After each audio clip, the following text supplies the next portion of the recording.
understanding. Let me see. My honeymoon was in Paris. It's a good place. My honeymoon was actually in Paris. Is it working? Okay, Pedro's gonna see if it's working. So how this will go? You will present the thesis, and then we'll have some time to talk with you, each one of us, right? Each has 20 minutes for questions, and we start with 30 minutes of Veridiana's talk, and then 20 minutes per questions. Okay, I was thinking we just go alphabetically. We start with Briseida, then Juliane, then Raquel, then you, and then Kenzie. So just alphabetically, if you agree with that. Perfect. And then we go, after the discussion, we go to a break room. We can have a separate room here in Zoom, and we can discuss together. Okay. And how's the evaluation procedure? A, B, C? No, it's the Brazilian law. Is the organizing university is the one from Brazil. Okay. So it's just passed or not passed. Okay. Okay, great. Yeah. And there's no report to write. It's just the minutes have to be signed, and I can sign as soon as you agree. I can sign in your name. Okay, beautiful. Yeah. Okay. Now I'm all set. I'm just a little bit nervous. Veridiana, no reason to be nervous. No reason, no whatsoever. Just the most important You're thing. the one who knows most about your thesis. I sure hope that's true. Yeah. You have a glass of water next to you. I see you have. Huh? Yeah, I have a glass of water, some cookies, and a coffee because. Yeah, look, I will also go to have some water or some coffee before. Okay. Before the people come. Briseida, hello. How are you doing? Hi, nice to meet you. Hi. Hi, Kenzie. And hi, Christina. Morning. Hi, Christina. Hi, everyone. Thank you so much for coming. I'm super happy. Veridiana, thank you. Hi, Kenzie. Hi, how are you? Hi, Kenzie. You look nice so to pretty. see you. Hi. You look so pretty, Kenzie. Guapa. Thank you. Okay, Kenzie is in Mexico. Yes. Yes. Hello, Paulo.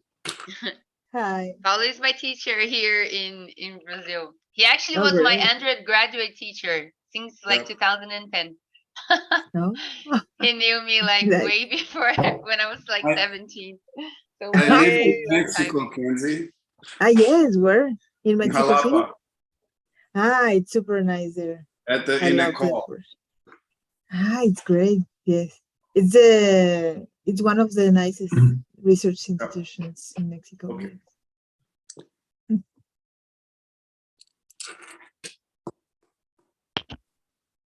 Let me set everything up. Okay.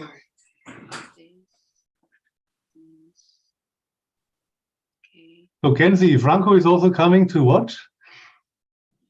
I don't know because he's outside. He's in Jalapa instead.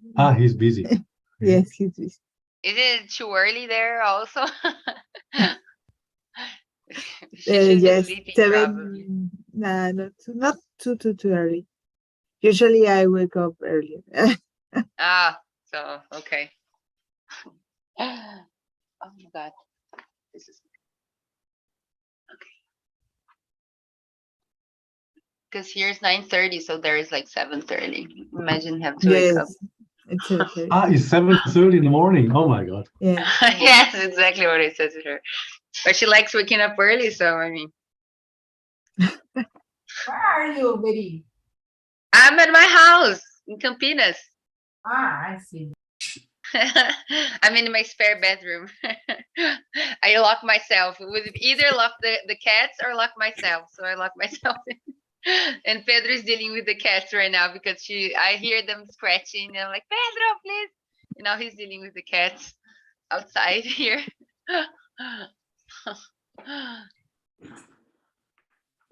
So still we're waiting for Juliane, and then the committee is complete.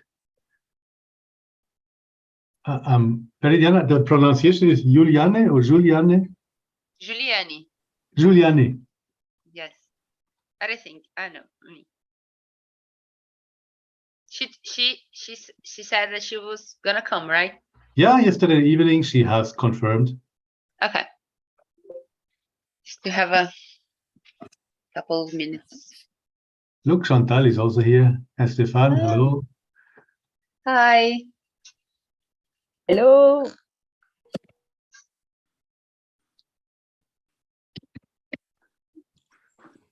Can I see everyone? Ah, Raquel is here. I didn't see her. Hi, Raquel. How are you? Hi, I'm fine. I think. You'll be better in a couple of hours. Hopefully, yes. Hopefully better. Yes.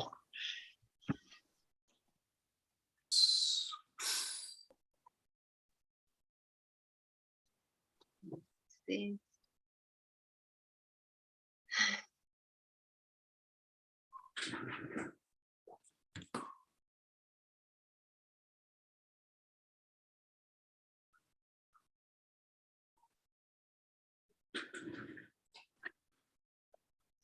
Can you guys hear me? Yes. But I cannot see you. I pressed some, I clicked a button, but I hate this thing.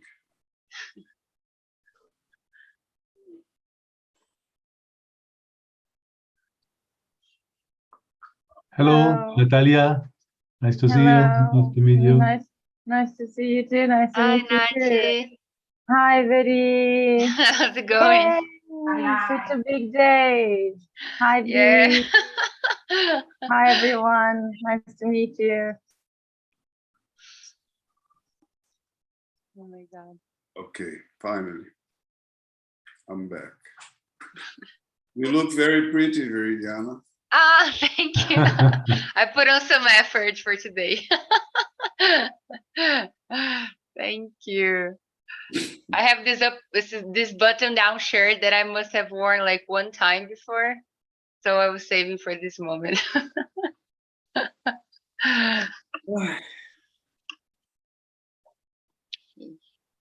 Natalia, have we ever met? I'm Paulo. Hi, Paulo. I don't think so. It's Are you really nice to Brazilian? meet you. I am Brazilian. Yeah. Where do Nachi you works work? with vertebrates. Oh, Yeah. in USP? Sorry? USP? USP. Yeah. Okay.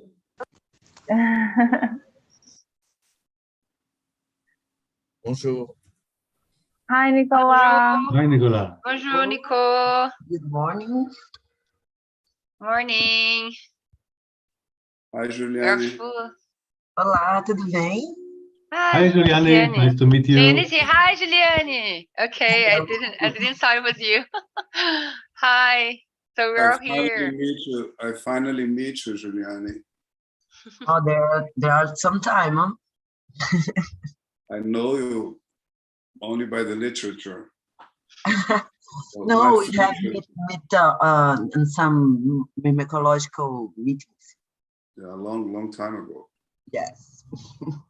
Nice to meet you.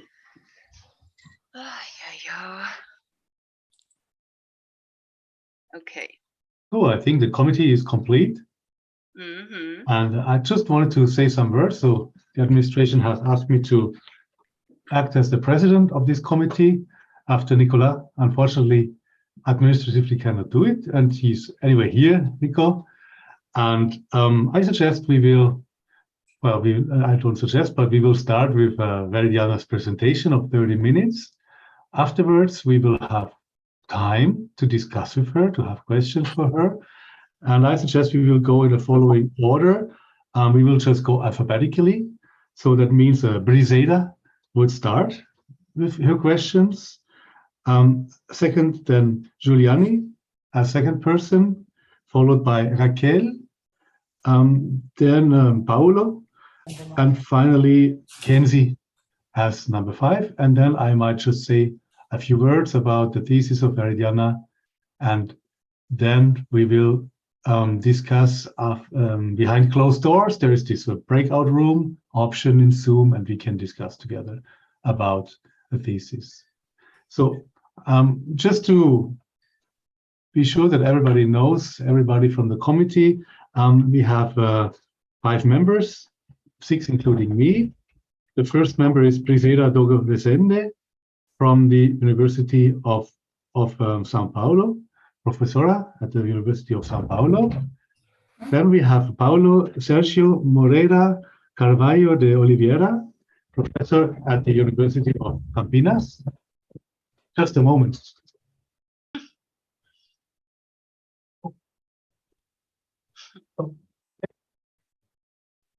My dog was at the door, I'm sorry. And then we have Raquel Monclús, maître de conférence at the university here in Paris, Paris 13. We have Giuliani Floriano López Santos from the Universidad Federal de Juiz de Fora. I don't know if I pronounced it the right way. I'm sorry if not. Okay. What is the pronunciation? I'm sorry. Juiz de Fora. Juiz de Fora. And finally, we have Kenzie Peña Carrillo, who was formerly also in Paris 13, and now she is a researcher at the Instituto Nacional de Investigaciones Forestal Agrícolas y, the last word, I don't know how to pronounce it. And, pardon me, Kenzie. And she is in General Terán in Mexico. So, I said, welcome everybody, and I'm very happy that you're all here, and thank you for agreeing to be part of this committee. And Veridiana will present now her thesis in 30 minutes, and afterwards we can go on with questions. So Veri, please go ahead. Okay. Do we ask for the people to mute their mic and the cameras, or it doesn't matter? That would be a very good idea if everybody mutes. Just because of any other sound, I don't know if you could mute or not. Just let me share. Can I share my screen then? Please go ahead. Share. Can everybody see me? Yes. Yeah. Let me hide you guys here. Can I hide you guys? Okay, here. Okay. Please. Okay. Let's go. So first, thank you all for being here, for watching this presentation. I'm really happy to see everyone here. I'm a little bit nervous because, you know, it's been 5 years in the making, so please excuse me a few of my nervosism, but okay, so let's go. Thank you for coming for this presentation. Today I'll be talking about my doctorate thesis, which is entitled Individual Differences in Behavior in Social Species, a multidisciplinary study with mice and ant. A co-tutel project that was supervised by Nicolas Chalin and Heiko Rodo in partnership of University of São Paulo and Université Sorbonne Paris Nord. So just a quick overview of this presentation that is slightly different from the written thesis. I will begin with a general introduction, mainly focusing on the personality and its terminologies. After, I will be presenting 3 articles that were produced during my PhD. Article 1 and Article 2, which I'm the main author, and Article 3, which I had a collaboration, but that also adds in the main theme of this thesis. This 3rd article was presented in the appendix in the written thesis. And after this, I will discuss the main theme of the thesis and its main conclusions. So, beginning with the general introduction, let's first discuss why study animal personality is important. Animal personality has emerged as one of the most important concepts in animal behavior studies for the past 15 years or so. And in the beginning, mainly in the second half of the 20th century, it was received with great resistance. Several years in published articles later, we now know and we understand that knowing personality is an impairment to understand proximate and ultimate mechanisms underlying variation in behavior, whether in a methodological trying to understand your variation in your data kind of way, but also in a more general ecological, evolutionary, physiological, or ethological approach. With the expansion of this research field, was initially very restricted to vertebrate species studies, began expand to other taxonomic group. And with every new flourishing scientific field, personality studies were very divergent about terminology and methods that we need to use to understand personality, making comparable studies really difficult to be held. So first, let me quickly, as we're short out of time, define a few of personality concepts that we're going to use throughout this thesis. This is a quick overview of the hierarchy scheme of personality terminology used, starting from the bottom and adding complexity as we go up. So starting from the beginning, behavior trait is the first term and is defined as a specific aspect of the behavior repertoire that can be quantified and that show inter-individual variation.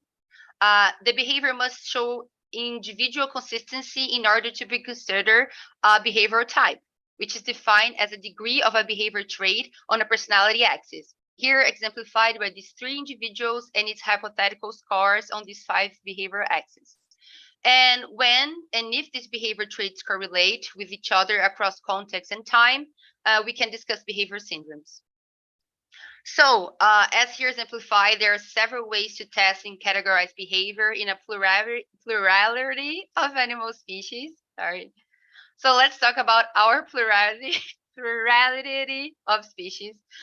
First, let's introduce our mouth-building mouse, Mus spicilegos, that are distributed across Eastern and Central European grasslands. They live outdoors and construct its own overwinter structures collectively. They are socially monogamous with strong mating pair bonds and significant paternal care. They are wild species, and all of individuals used in our tests have wild origin, that descending from animals caught in Hungary and bred in our animal facilities.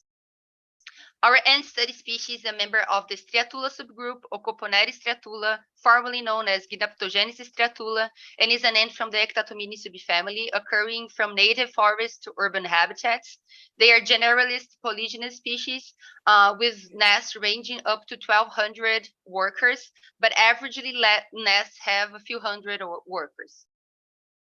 So just a quick disclaimer that I know that I go more in detail in the written thesis, but I want to address the question about the study species of choice while working with such distinctive groups. This was not by chance, of course. It is undeniable that the choice was at some extent based on the convenience that the 2 laboratories had already carried out studies and have methodological facilities and experience in working with the species. But most importantly, the model species and their characteristic allow us to continue on with greater theoretical questions. So with that in mind, the goal of this thesis was to understand and integrate individual differences in behavior in a theoretical and methodological approach for species from 2 distinct taxonomic groups, a mouse species from wild origin, the mouth-building mouse, Mus spicilegos, and the ant Ocoponeris striatula. Our articles have different approaches and discuss different aspects when working with individual differences in behavior. So, starting with our first article, we aim to understand how individual differences in behavior affect the way adult individuals from Mus spicilegos respond to a judgment bias test, discussing the methodological limitations regarding the way animal behavior is studied, especially when creating and executing behavior tests. So let's discuss a little bit further. The article was published in the Behavior Brain Research in 2021, was the first article that we published, and it's entitled, Is There a Bias in Spatial Maze Judgment Bias Test?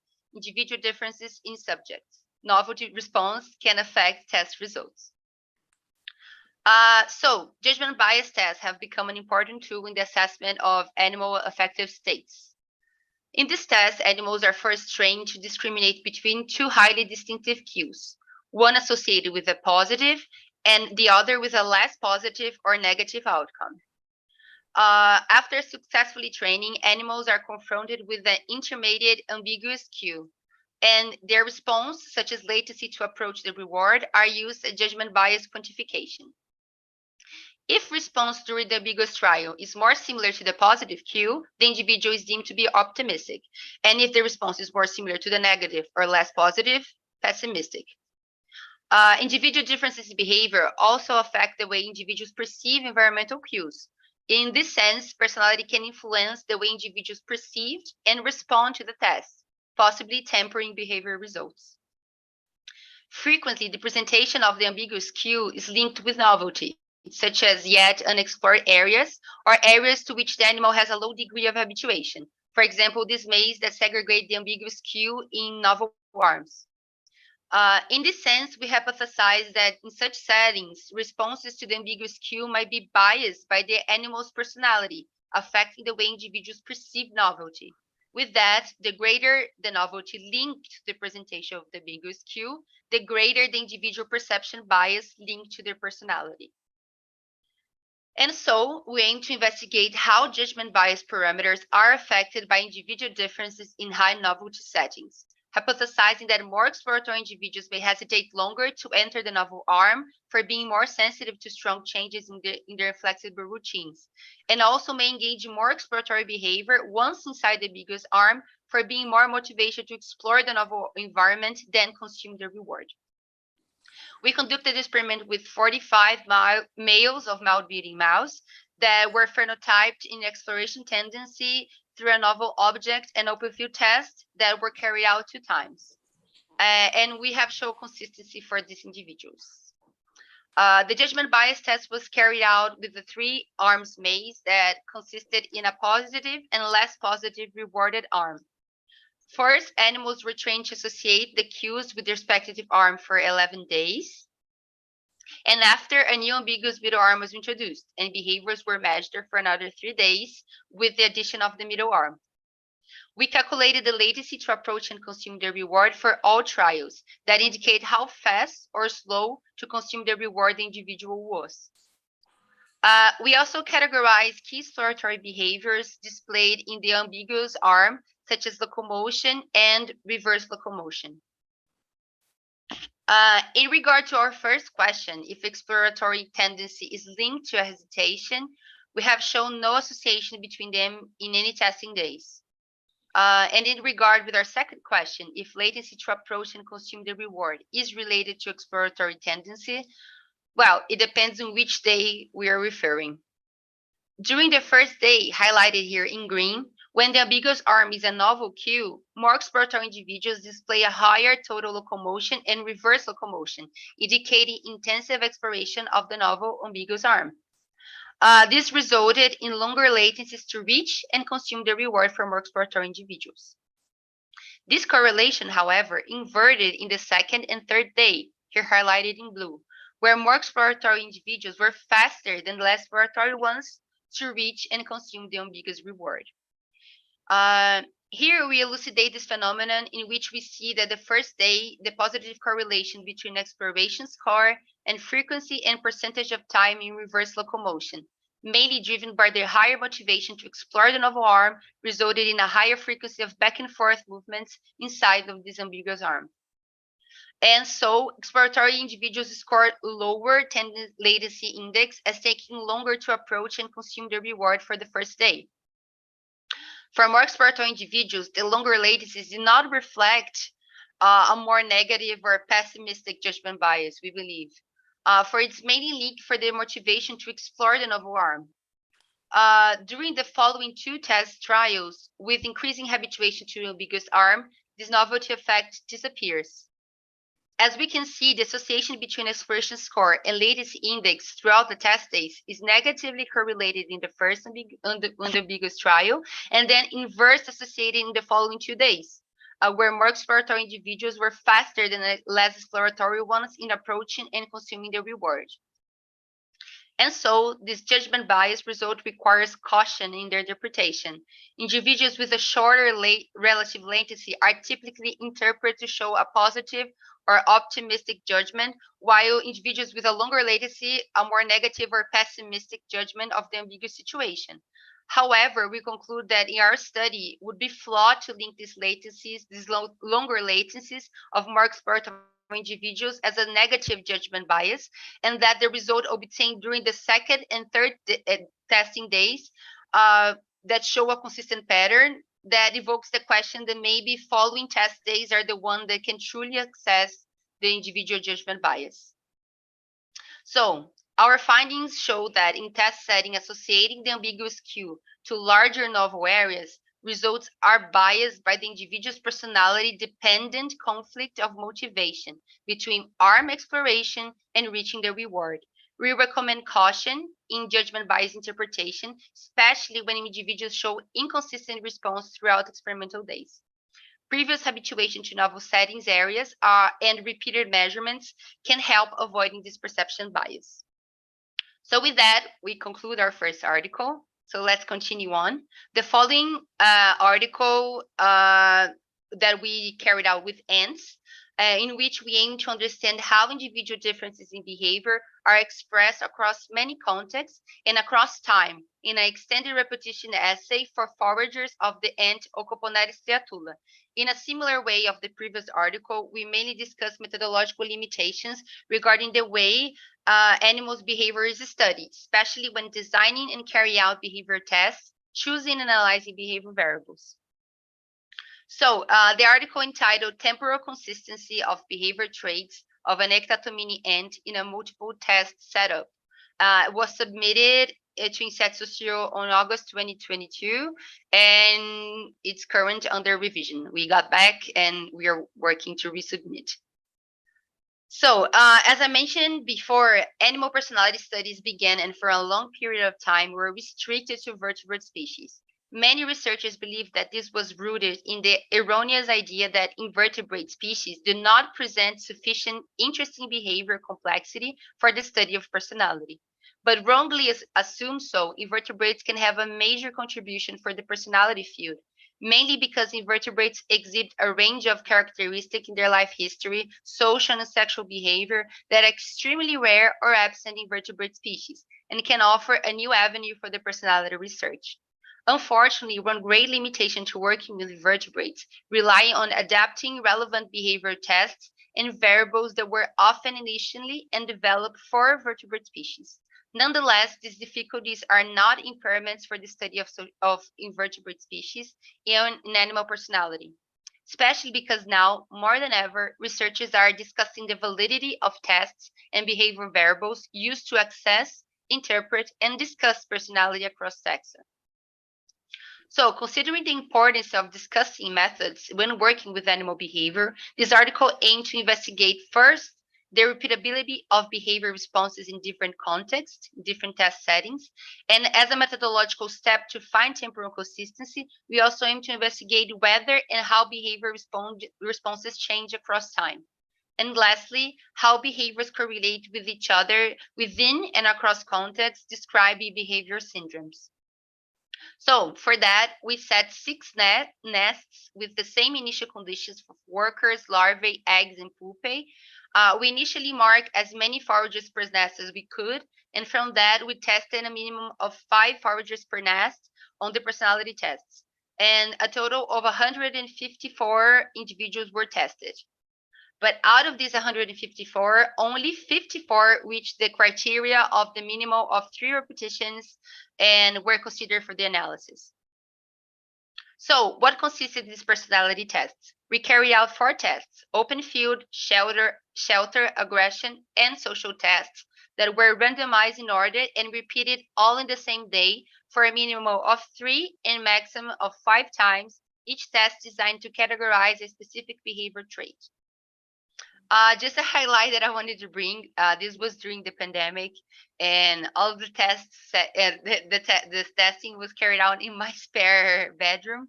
So I tried to keep the variables as constant as possible, but just to highlight that the test settings weren't ideal. So out of the 4 tests and 7 behavior variables that were considered, 2 for each one of the tests and 1 for the social test. And starting with our results, we found repeatability for 2 out of the 7 behavioral variables, which were distance cover in the open field test and latency to exit shelter in the shelter test. We found no colonial level repeatability and overall a low repeatability throughout behavioral variables. We hypothesized that this was maybe due to the behavior homogenization, due to really similar behavior from individuals deriving from the same case. There is evidence of a strong relationship between caste and behavioral types. suggesting that social role is an important factor in behavior differences, although there are some debate or whether personality predicts task allocation inside of the colony or not. And also these results made us question a bit of the validity of the tests. For example, how biological relevant for the individual was to use a dead hair specific stimulus that was frozen. So in this species, they're really not aggressive, or did we fail to provide a relevant biological test for this behavior to show when we could access it? So out of the 7 variables, time was a significant factor affecting behavior results throughout repetition in 3 of them, 2 in the open field test and 1 in the aggression test. For these variables, first trial generally showed a different response magnitude compared to the following ones. For the open field test, variables distance covered and percentage of time in the center. A greater response in the first trial could be indicating of increased exploration and risk-taking behavior that decrease after the first exposition, highlighting the novelty effects that the test can carry, just in a similar way that we did with our first article. An opposite effect can also be observed where individuals can show more fearful caution and shy behavior in face of the test novelty. As we observed in the latency variable for the aggression test, where it took more time for individuals to interact with the stimulus in the first trial. When we ran the repeatability analysis without the first trial, in addition to the previous 2 repeatable variables, we found another one, the percentage of time in the center of the open field, and overall a higher R for all behavioral variables. In our third topic, we did not find any behavior correlations between variables within or across contexts. So this emerged the question whether there is no behavior correlation because personality axes function distinctively, or did we fail to find it? Since behavior repeatability was low either way, it's not unlikely that we were unable to access it. So what is the carry-on message for this article? First of all, we found individual repeatability for 2 activity and exploratory variables if we don't consider the first trial for 3 variables. That show first an evidence of personality for the species that haven't been discussed till now. And secondly, that variables linked to activity and exploration can and are being used as useful tools in personality studies, especially for invertebrates. And also we have to consider that the lack of repeatability in our tests, what it means. Is the test relevant? Is the variable measuring what we think they are? And also to consider the importance of repetitions as a habituation or sensibilization are processes that probably affect behavior results. So that concludes our second article. So last but not least, I will discuss the third article, but this time I will do it in a slightly different way. I was really happy to collaborate with this in order for this article to be published. But as I said, I'm just a collaborator. I'm not the main author. And for that reason, I would like to focus more on my contribution for this article. It's precisely for that reason that this article was presented in the appendix of my thesis. But I think that it also adds to the topic of personality, and I want to discuss this in our presentation. As an overview, in this article, we aim to understand how individuals differently interpret and process stressful events experienced in the early life and the physiological pathways in which stress is perceived and processed, discussing the complexity interplay between early life conditions, personality, and oxidative stress. So, as I said previously, this article is entitled Early Life Parameters and Personality Affect Oxidative Status in an Altricial Rodent, and was published, I think, last week, October 2022, on Physiological Reports. So as I said previously, I will try to focus on my contribution, but I will present later on my contribution, but I wanted to bring this topic here just to situate you on what the article discussed. The main goal of this study was to investigate whether individual traits as well as early life conditions exert long-term consequences on the oxidative status during adulthood for individuals of Musis piscilegos. So how was this done? First, we have to quantify behavior traits, and we did this in a similar protocol as our first article, composing an exploration score from variables measured in the open field and novel object test. After that, the life parameters were measured, such as weight that was measured throughout individual's life and number of siblings in the litter. And lastly, we measured parameters of oxidative stress, 5 lab parameters that could show the oxidative damage itself, for example, the DNA or protein damage, or the response of our body to the levels of antioxidant enzymes. So in the article, we have shown that female male-beating mice demonstrate long-term effects of parameter experiencing during early life on the oxidative status during adult stage. Increased litter size can generate early life stress, as we demonstrate here in this graph, mainly by sibling competition, and have long-term effects, as we see in this positive correlation with oxidative parameters.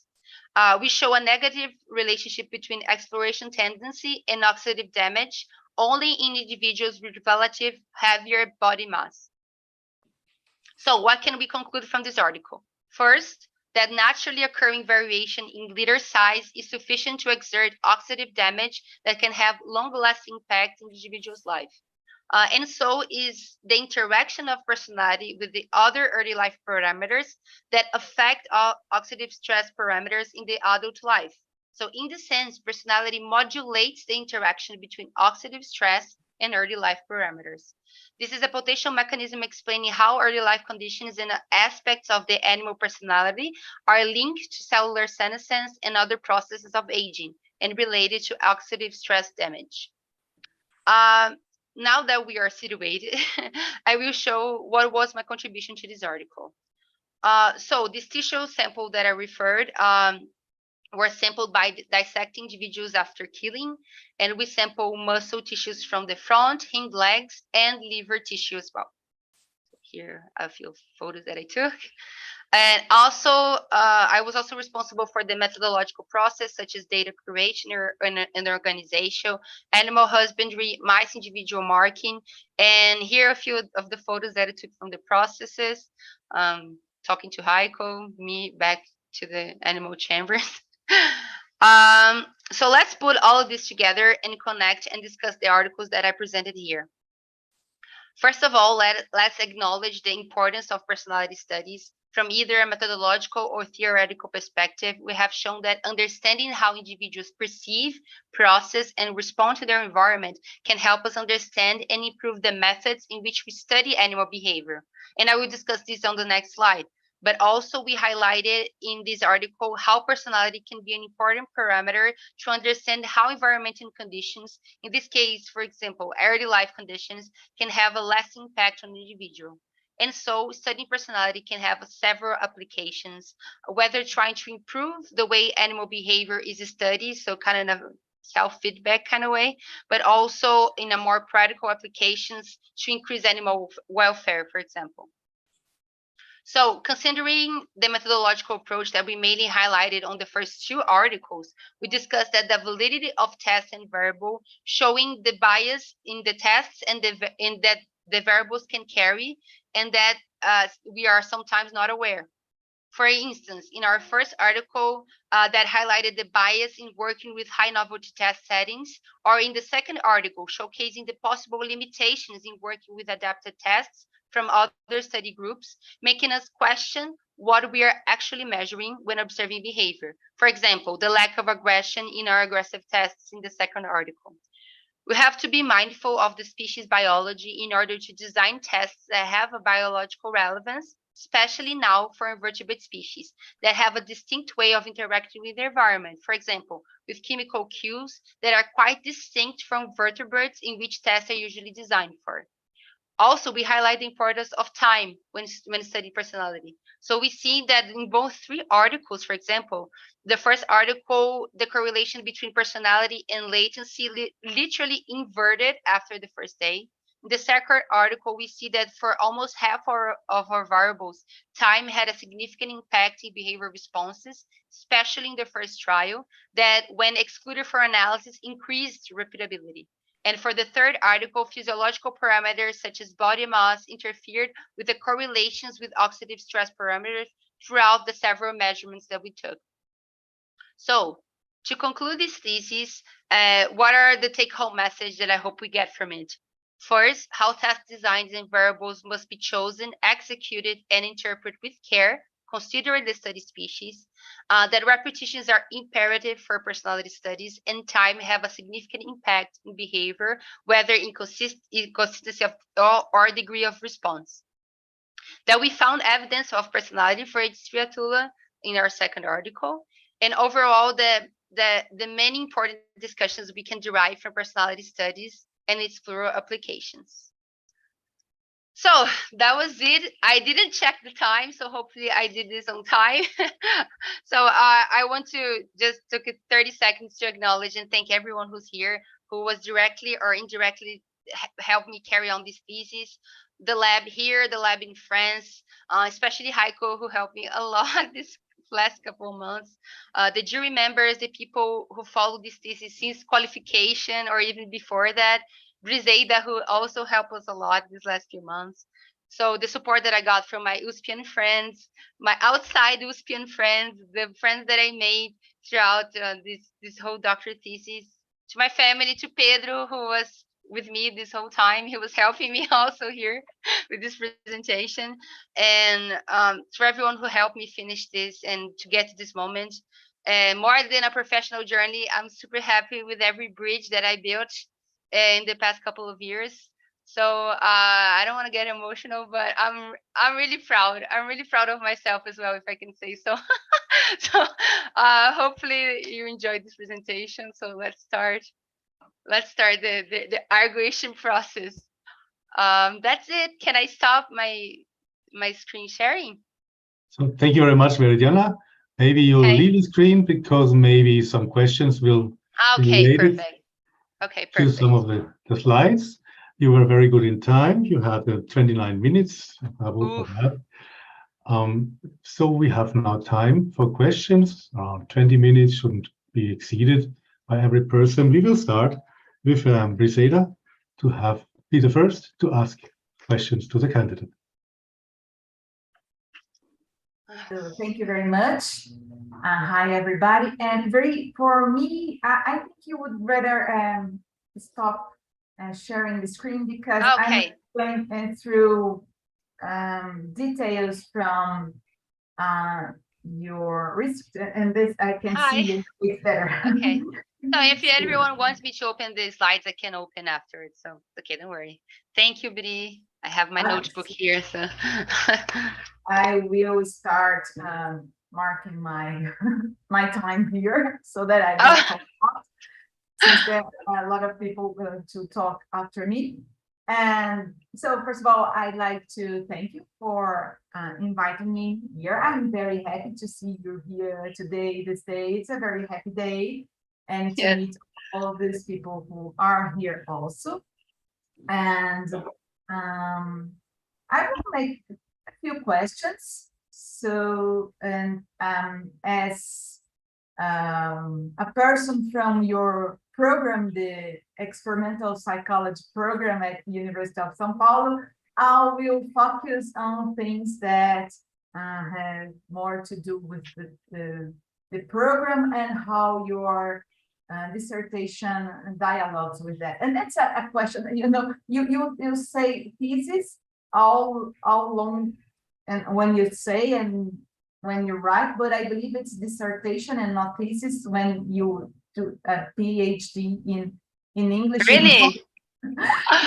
Dissertation isn't master dissertation, doctorate. Yeah, here in Brazil, we say dissertação for mestrado and thesis for PhD. But I believe that Heiko or Nicola can correct me if I am wrong. I believe it's the opposite. Okay. Whoops. Okay, I didn't know that. So I'd like to tell you that we are, well, first of all, you are approved by me, so you can relax, and I will not reprove you. I think this is a very nice work. You've done beautiful research, and nice results, and your presentation was very nice as well. And in some aspects, I think your presentation here, it's clearer than in the dissertation, you know? And so I think that's because you had time to think and to be more didactic, you know, and like explain it a little bit better. I felt I missed some more figures, you know, to understand what was going on. And especially because I do not work with it. So I read some papers about animal personality and behavior syndromes. So I'm a little bit familiar with this this kind of protocol, but not so I sometimes I had some difficulty in figuring out what was going on, you know. So but I want to tell you that if everybody approves you today, and if you are not approved, it's not my fault, because I've already said that. But this dissertation is approved as it is, but you will have 60 days to make some small corrections. So Yes. For example, if you choose to include 1 or 2 figures more to make it clear, so for example, we can see your animals and not only imagining how they are, or the experimental setting, you know, so it will help. That's the beginning, you know? That's easy. And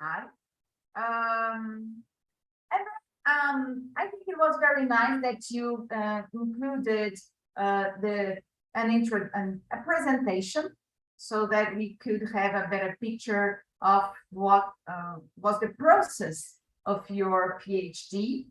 But sometimes I had a feeling that you were apologizing for not delivering such a nice job.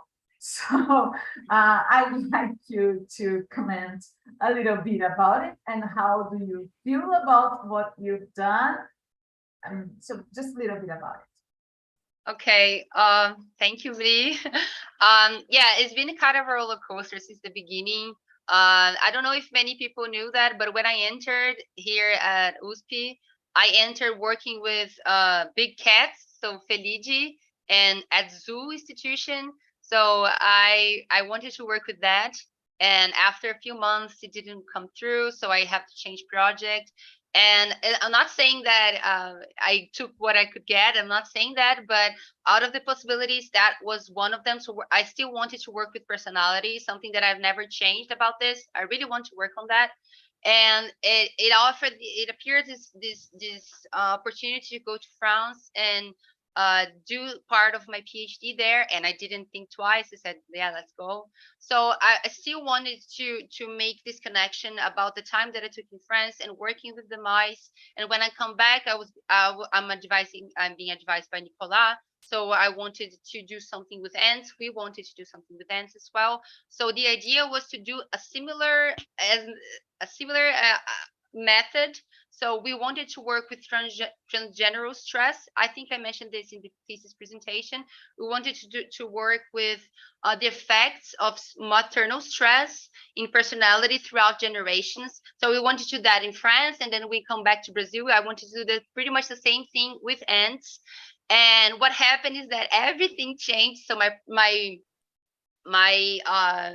thesis there in France, the project that we're working on, we couldn't manage to have the time to do that. So of course we did a similar project, which was amazing. I really liked it. And here, when I came to Brazil, the pandemic hit.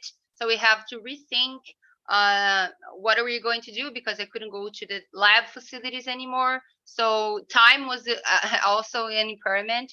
So we wanted to do a similar project in a way that we could discuss or link the topics. So since we were doing like a methodological question, methodological aspects in France, I wanted to do a similar project here. And since also there wasn't any articles being published about personality of at the time, Gnaptogenesis stratula, now Ocoponera stratula. There wasn't any articles working with that. I wanted to, start simple and do something that I could manage to do in such a short period of time that could be elegant and could be basic, but also could bring some of the questions about the previous articles that I've been discussing and kind of tied everything together. I didn't want to be kind of a puzzle. And I remember when I was working in my qualification, I have Patricia Zar on my qualification jury. And she told me the same. She told me, you're trying to put together things that don't go together. You're trying to make this whole cohesive story. Just try to working with them separately. It's okay. You can do both and don't have to be this big thing. But I was so scared that it was kind of this turned out to be this patchwork kind of thing, like working with mice and names. What do you have in your head? But I like I said, the theoretical thread that prepares all these articles remain the same. Like I want to investigate individual differences in behavior. I want to investigate personality, whether in a methodological kind of way to question the way that we study behavior, or in the other article that we collaborate. So we have personality as well as a factor, but also in a other kind of approach. So more of a physiological, but also bringing these like the importance of personality. So I wanted to make this kind of full dissertation about how personality is important, whether studying behavior or in the way that individuals process this, and how individual differences can be super important for the way if we even think about tests, we execute design tests or the variables that we choose.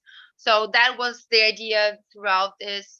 And maybe I tried to a lot of change took place, I'm quite aware, but I wanted that be the thing that I got when I entered here in my PhD. That's something that I wanted to study. And now that I'm finishing, I could look back and say, okay, I studied that. Throughout the changes, I could manage to still study that. And I hope that that's what you asked for, but that was the main idea. What I think is that when you presented, you had a narrative that you got it. You told the story in a way that made sense. But in the dissertation, it's not that it doesn't make sense. It makes sense, but it looks like you are saying, oh, I'm sorry, it wasn't that nice, just that. But so be aware with the way you are selling your that's all of that. But since you were talking about personality, and it's the main thing of your work, your research, I would like to ask you, and since you are in the experimental psychology program, and it's a psychology program in the Institute of Psychology, I'd like to ask you, how do you think these concepts, many concepts of animal personality, how do this concept dialogue with the concept of personality and considering human psychology, let's say, or a broad sense of psychology?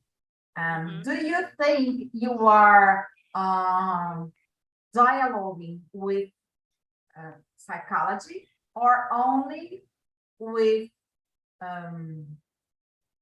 biology or experiment or ecology or things like that? And since you talk a lot, let me let me add something else.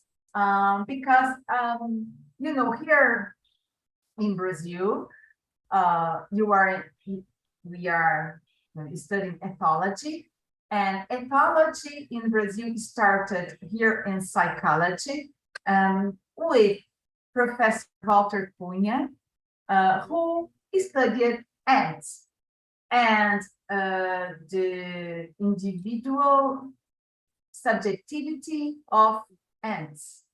And then we had Professor Cesar Aves, who did not study ants, but studied invertebrates such as spiders, for example. And I really missed them in your dissertation. So I felt very sorry for that because they really come from psychology. What I mean is that I think their ideas would add a lot to your discussion.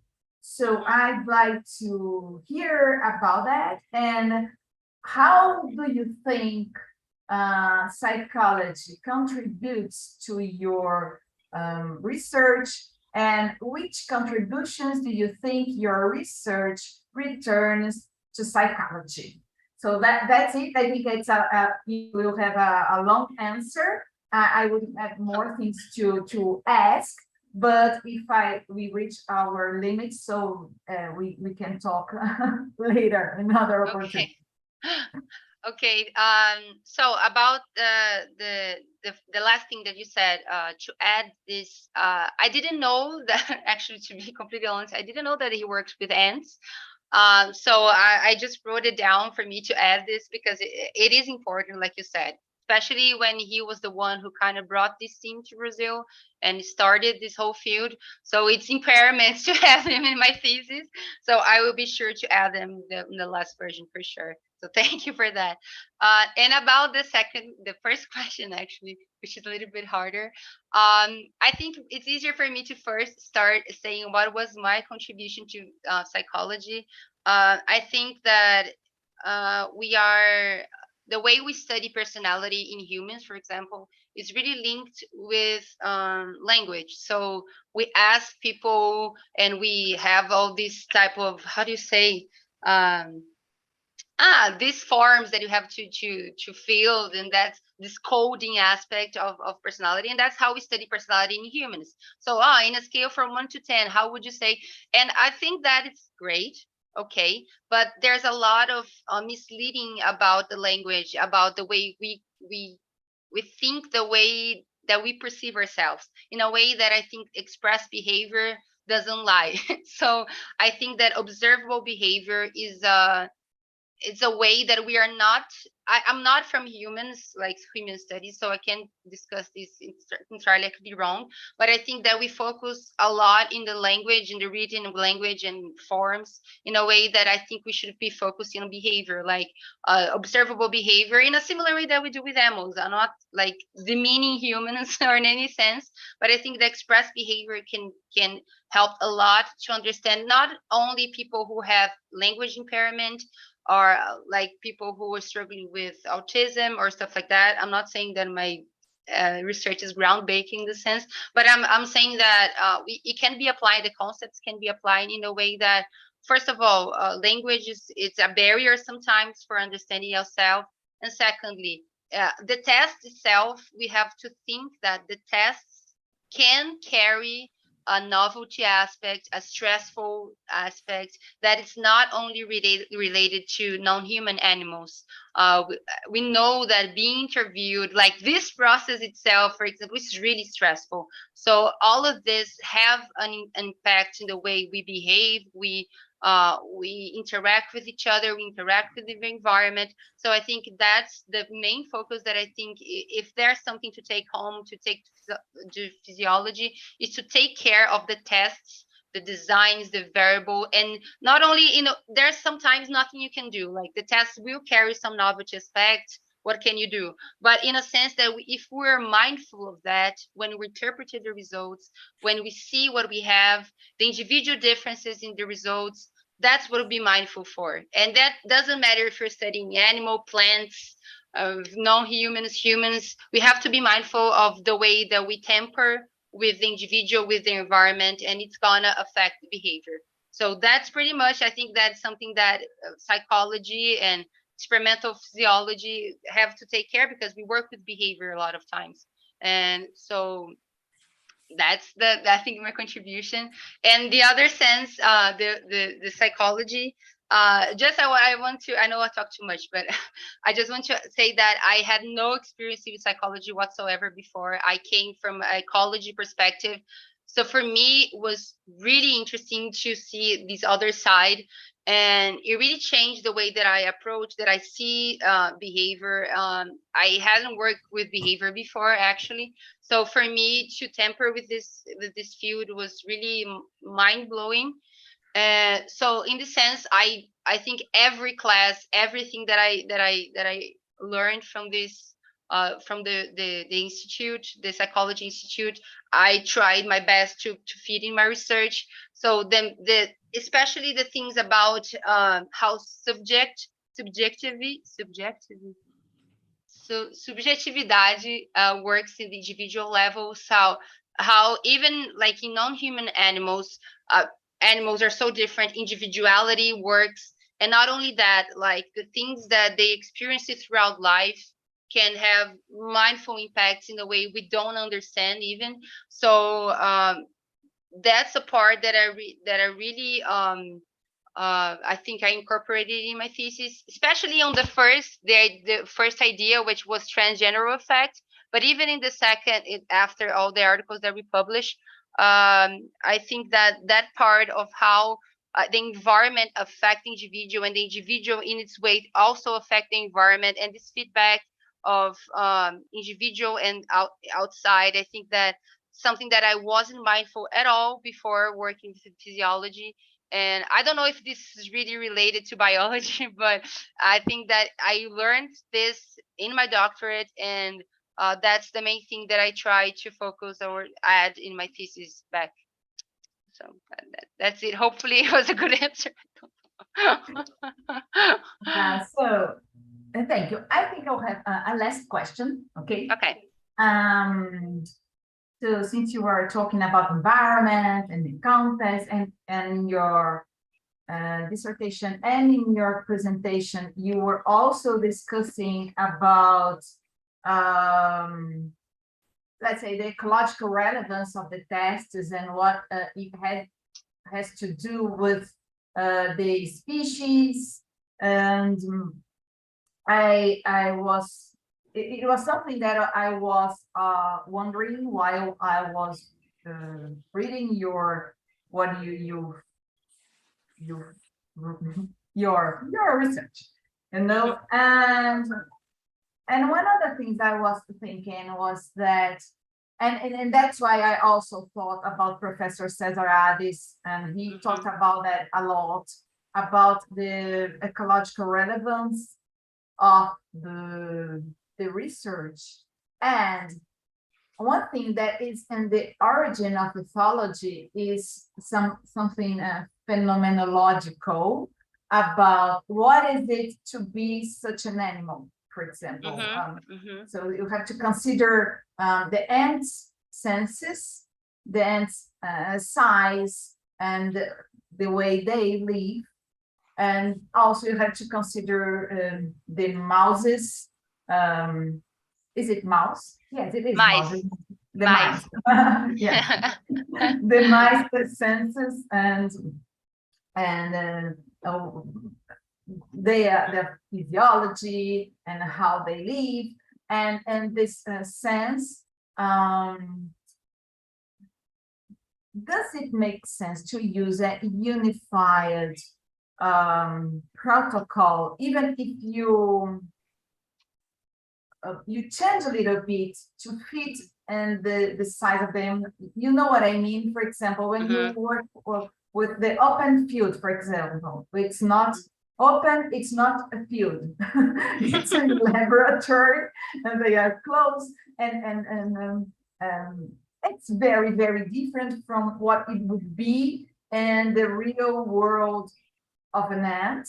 So you try to eliminate variables that might be disturbing, but and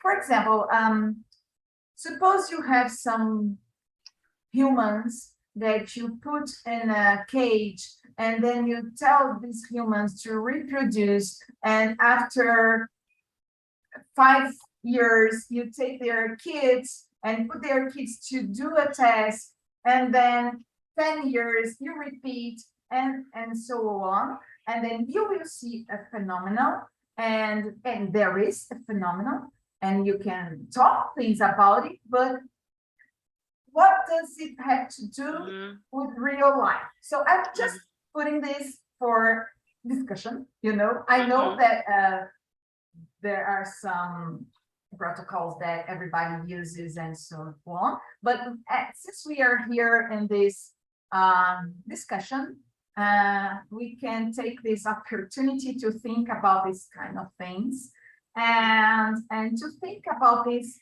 behavior homogenization, and the variabilities, and how can we, in fact, if we can compare, if we can really compare different species using this kind of tests. And well, that's it. There's no right question. I would only like to discuss a little bit about it, and I already thank you very much, because I think I've already reached my time limit. So a little bit only.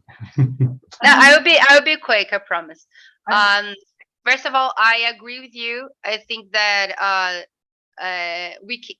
the biological relevance of something for itself, it can be studied. So what we are seeing for this particular protocol or tests is relevant. We can discuss it. But for me, the pulo do gato, the thing that is really complicated, is to take this event that you're studying and then apply this as a rule, or something that it happens in the natural world the way it is. I think that's where for me also it's complicated to assume that, because like you said, you're tempering, you're adding so much variable in a process of removing variables, that process itself, it became completely displaced from, not completely, but maybe a lot, in some degrees, displaced from what it is in the real world and how the animals behave. And I agree with that. But in some instance, I think that probably there are some convergences in the way, like, for instance, simpler tests like open field, for instance. It's simply activity, and it's more than that. For me, it's how do the animal respond in a way that like when it's not scared, I won't say that, but in face of something with nothing to explore, at the same time a lot of explore how this functions. And not saying that he would completely do the same if they're working in a field of green, in an open field, really in an open field. Not saying that. I would never have this comparison like, oh, this work like this in the real life. But at the same time, we see these processes, for instance, the individual differences that are likely to also occur in the nature. So I tend to focus more in these relevant, more general theoretical questions that can be applied than the peculiarities, and like, oh, we see this, so this means that, and super specific that we don't know if this happens in the natural world. So I try to focus more in the general theoretical things, rather than the things that I know that probably won't happen or will happen differently in the nature, in the natural habitat. So that's what I was trying to say. I think that was it, right? Right. Thank you, Veri. Thank you, Heiko. Thank you, Veri. Thank you. Really relevant questions. Thank you so much. I wrote them all down. I will add them to my thesis. Thank you, or dissertation. Thank you very much, Piseira, for your questions. And we go on with the questions of Giuliani. Hi, everybody. I'm very happy to be here. Thanks for the invitation. And I would like to start telling you that reading your thesis and analyzing you, I'm very happy to view that you are a bold girl. And the world needs women like you. Oh, thank you. So sweet. All your report about the difficulties along your process. It was very nice to see. I agree with Briseida that there are some, you don't need to apologize too much, but it was very nice. And the proof of this is to see a thesis with already 2 published papers, and this is very nice. It will be wonderful if all the theses have already published papers to read. And this for me was very nice too, because the work with mice is not my point, but the ants. So I put the focus more in this and the chapter 2. Okay. The first thing I want to talk with you is about your analysis. Okay. Because when you are describing your analysis, I feel I would like to read to describe which were your response variables and your explanatory variables. You write that you use the individual and colony as the random ones, but to see the model you have used, it was some kind difficult, and it's very nice to put it. So I wonder that you put each response variable, and let me see. No, I cannot. Well, and the explanatory variable was the repetition. Yes, it was the repetition. Look, the statistical part is the one that I'm most difficult to answer. So if I say something wrong, please let me know. Okay. But I think yes, I think repetitions was explanatory variable. Yeah, I think so. Yes. So you have, for example, time expanded in exploration in function of the repetitions. Yes, we did that as well. But you are trying to find difference between individuals. I know that if you put individuals as another very explanatory variable, you will have not too much repeatability. Yes, because the GLMN is degrees of freedom hunger. And you must take care of when using this module, this test. Also, I would like to know which package of the R software you use it, because when you are doing GLMM, you can use a lot of packages. There are some packages that will give you a p-value that tells you about the coefficient difference, not the difference between the means that as you want to know. You know which package do you use. It's nice to put it in your thesis too. Okay, I will write it down. I will have to check, because by heart, I don't know. Maybe Heiko could help me this one, but I don't remember by heart. But I will write this down. Don't worry. And if you use the LME4, I suggest you to change the test, make the analysis again using the affix package. Affix, because the affix package AFX. Okay, affix. Okay. Because this will give you a p-value regarding your means, not the coefficient of your data. Okay. The another question. There are a lot of questions of statistical. Sorry. I'm scared about that. No, it's okay. I will try to answer it. Because the text is very well. About the text, just in the discussion session, I suggest you to change the order of some paragraphs and always start with your data, always with your result. And before you put the bibliography, it's okay, which will support your result. Okay, always start with your own data, your own result, what you want to say. the colony, you said that you tested the colony level repeatability. Yes. Hard to say that. Yes. You use colony or the subcolonies? The subcolonies. The subcolonies. Yes. Try use the colony. Okay. Maybe you find something different, and maybe you find more something.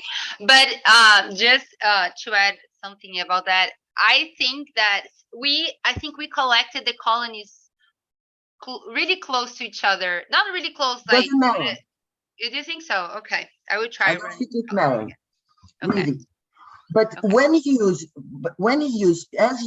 subcolonies, and put it as a random variable, you are considering that you're putting more idiosyncratic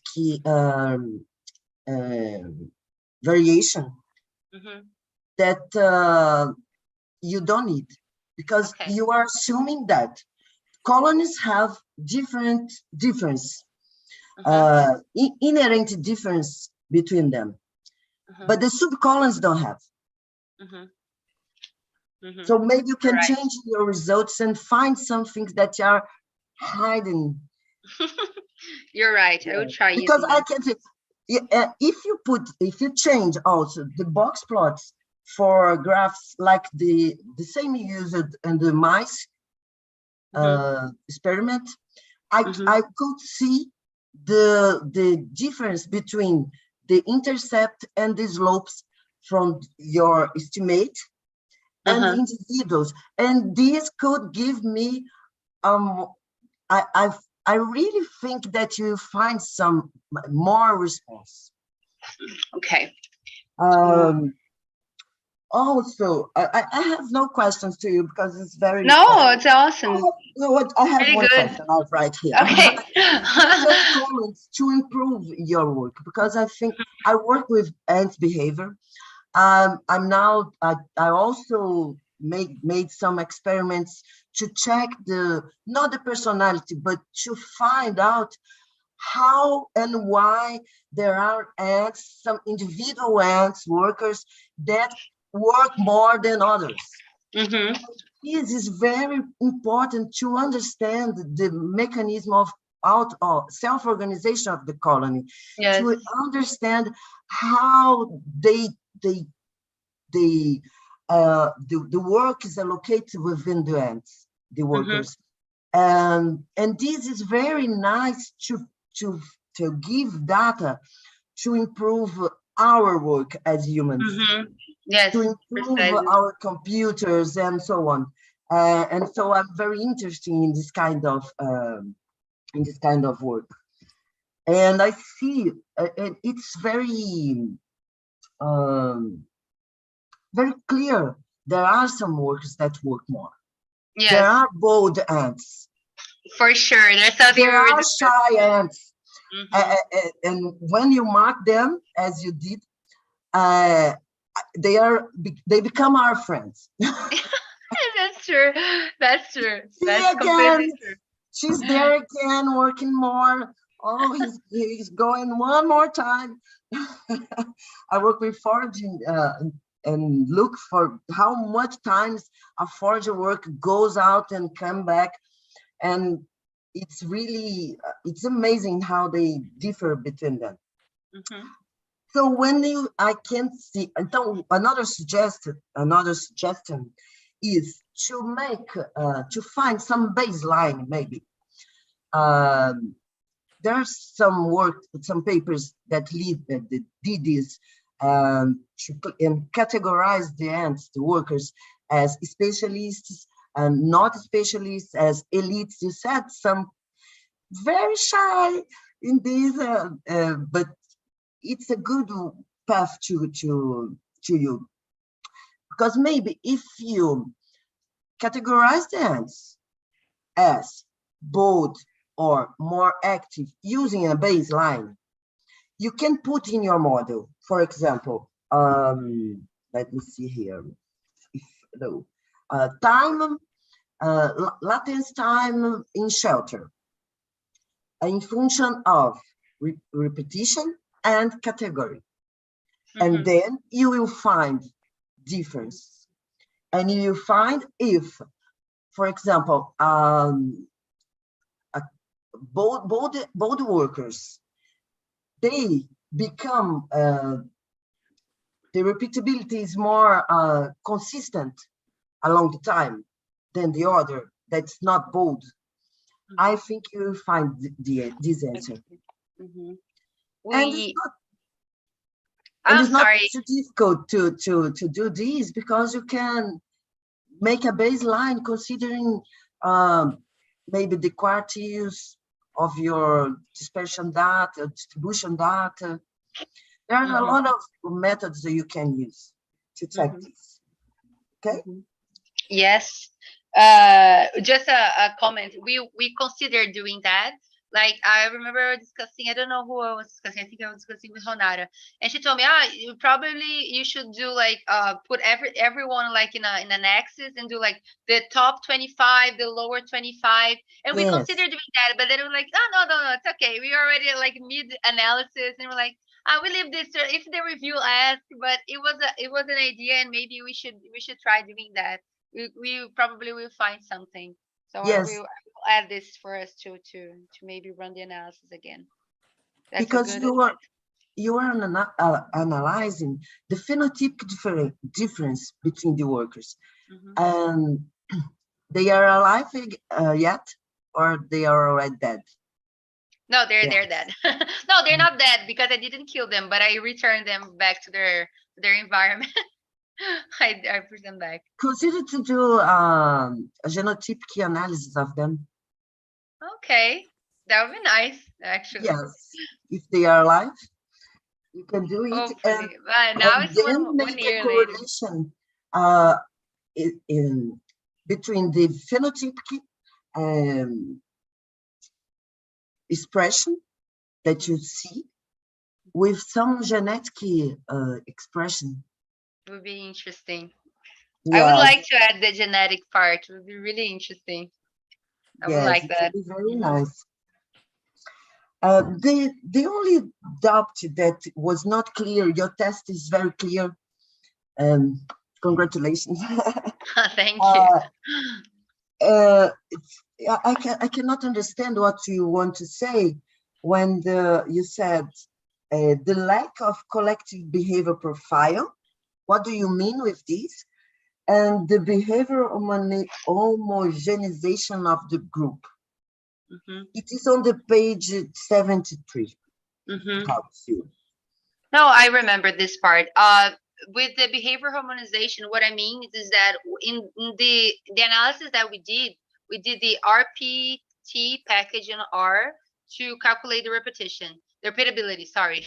And when you have individuals that are really similar to each other, we even if they are different, like slightly different, but they are different, but they behave pretty much the same, their repeatability is low. So what I mean, I think I'm trying to justify the low repeatability. And what I mean is that since the score of many of the tests were really similar, for instance, the aggression test, there were no aggression. So everyone scored like 0, 0, 1 on aggression. So it makes the repetition super low. The behavior harmonization that I mean is that everyone behaves really similarly.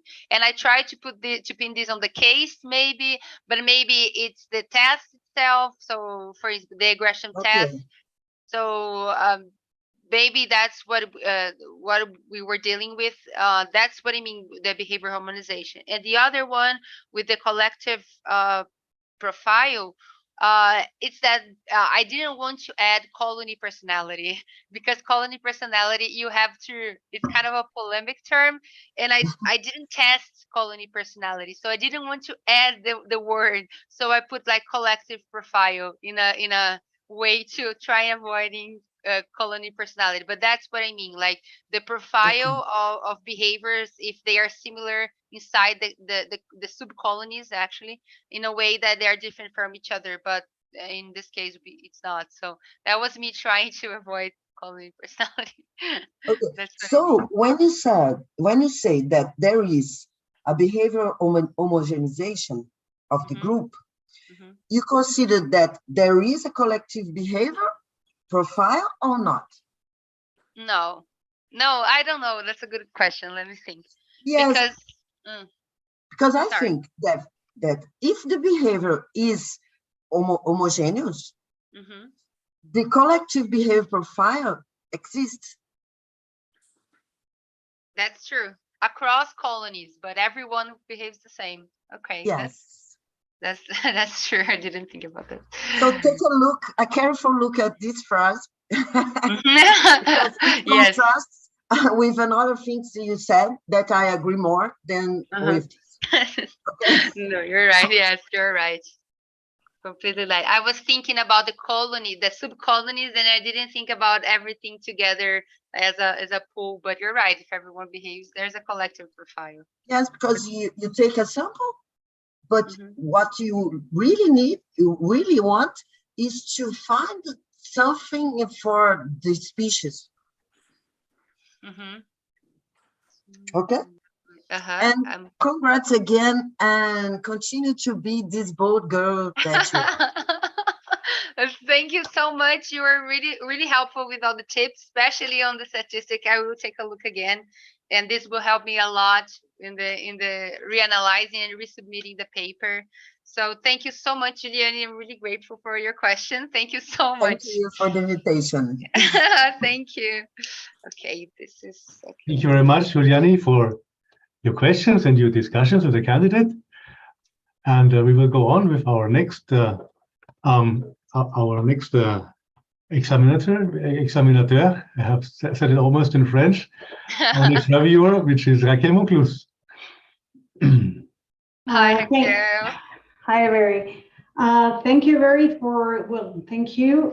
Thank you, your supervisors, for inviting me to the thesis and to read the report and to be here. I have to admit that when I started reading, I found it strange. I can bet. Yes. I found it strange first because, well, what Giuliani and Brianna have already said, but I took it somehow different. I think you start your introduction, and a big part of the introduction saying what you wanted to do and never happened. We don't care about that anymore. We move on. Yes. That happens in every project. And you know, we in this case, or is something that I would have discussed or use this time that we have, unlimited, kind of, to discuss that you had other plans and pandemia and other things, change them. But I know that COVID was a huge perturbance for everyone. But to dedicate so long in your introduction of what you could do, because you know, if I tell you what was my original thesis and what I ended up doing as a thesis, it's more or less the same process. There was not a pandemic, but there was life, or any project that I've done. The ideas, when you put them in paper, they're awesome, but then you don't manage sample size, animals die. I mean, not everything cooperates. And I think that you got too stuck to that, what I wanted to do and I couldn't, that in a way, and that's why the other, my other colleagues in the committee are interpreted as you're apologizing, but maybe in a way you're apologizing. So me personally, I will like to see more how you cope with that and saying, okay, so I have all these other things and I'm gonna find a way, and something that pandemia didn't refrain you from doing, an awesome introduction that I miss. So you present a little bit of personality, but it's a little bit, I mean, the latest paper is of 10 years ago. There is a lot going on. And then the study species, I don't understand when you put the study species in the introduction, when that's mostly methodology, or trying to put together both. I don't see a problem actually with working with mice and ants.